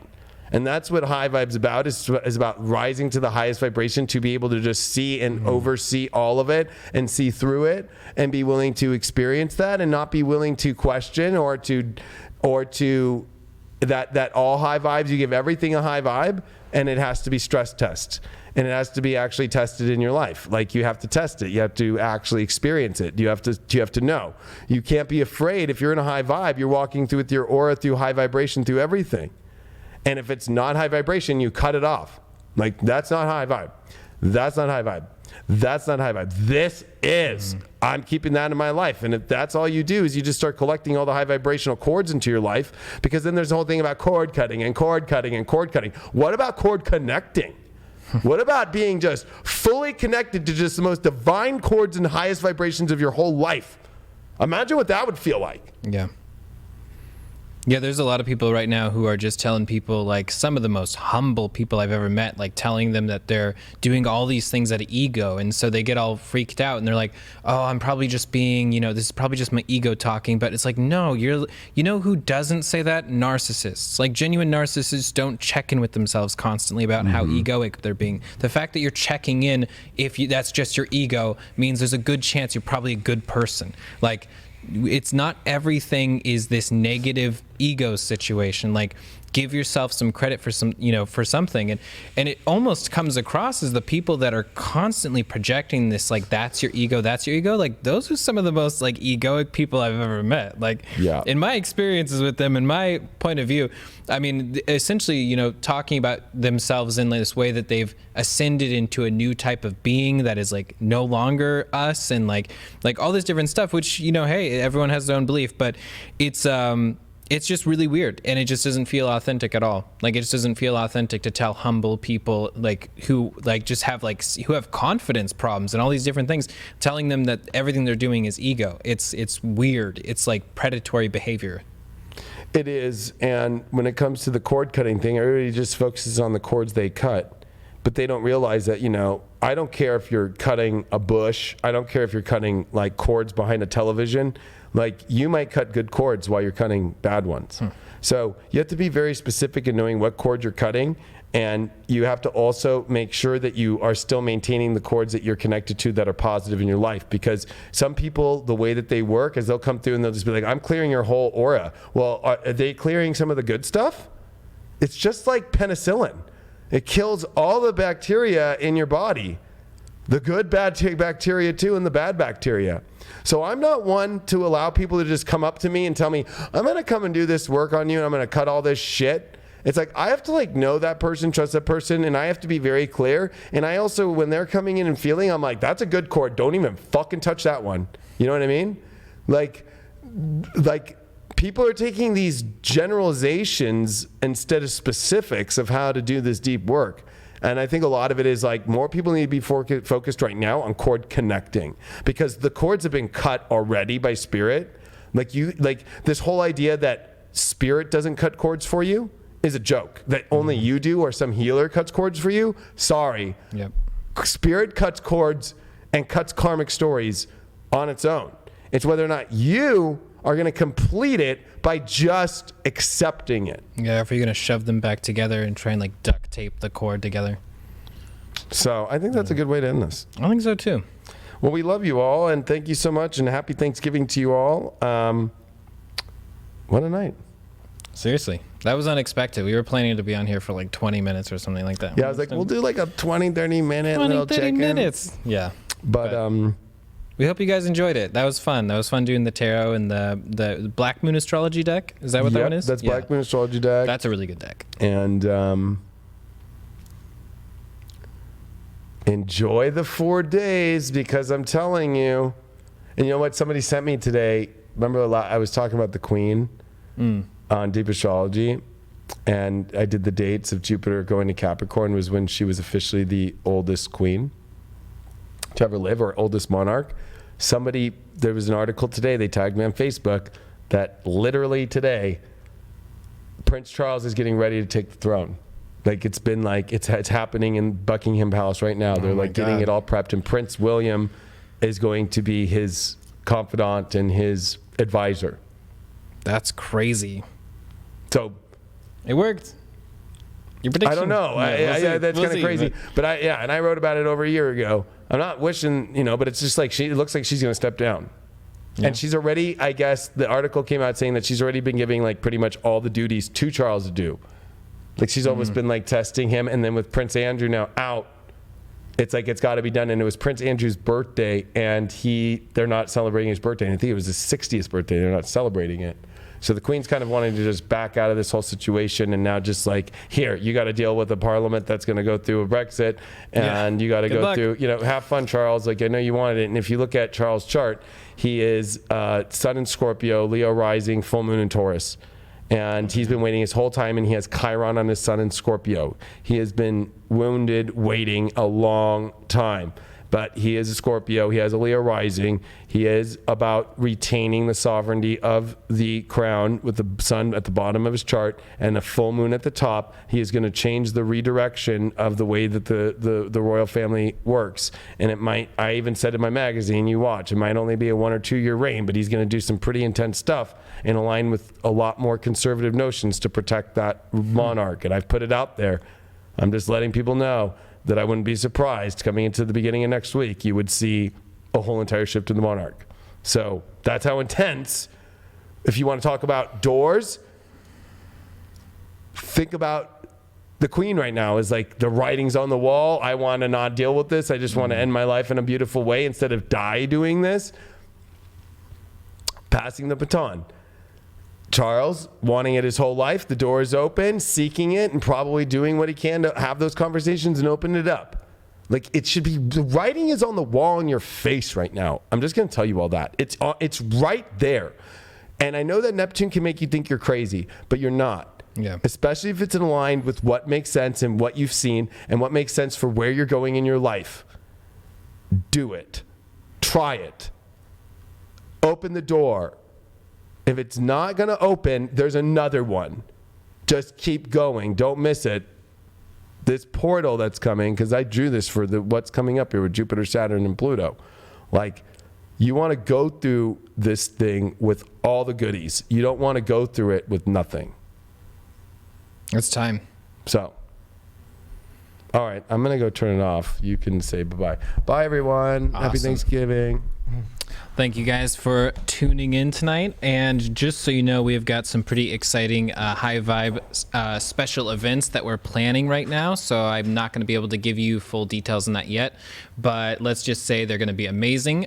We've got one that's coming up. No, I'm not going to give too many details. Just that we've got a special coming up for 2020 through 2030, and it's going to be extremely intense. So definitely keep your ears out for that. And thank you guys for tuning in. And if you haven't already, please go to highvibe.tv and subscribe. We have daily content, weekly content. We have tarot, astrology, intuitive work. We have essentially like everything that you can imagine, and it's an incredible app. So thank you guys.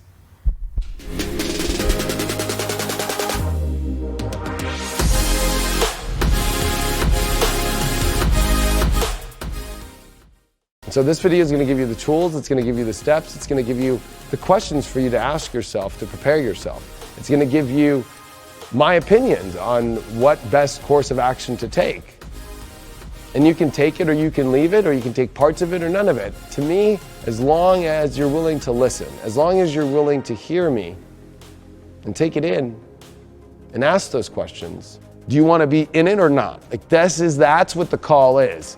And that is, I think, the deepest part of this energy is when people start going, I want the energy to go back to normal. You want the energy to go back to where you don't have to participate in anything anymore. And you just want to go sit back and watch the whole show. And guess what? The universe is giving you that opportunity here as the build up to 2020. But do you really want that in your life? Is that really, but I'm not saying, maybe I'm saying that because I'm somebody who feels that I don't want it, I don't want that.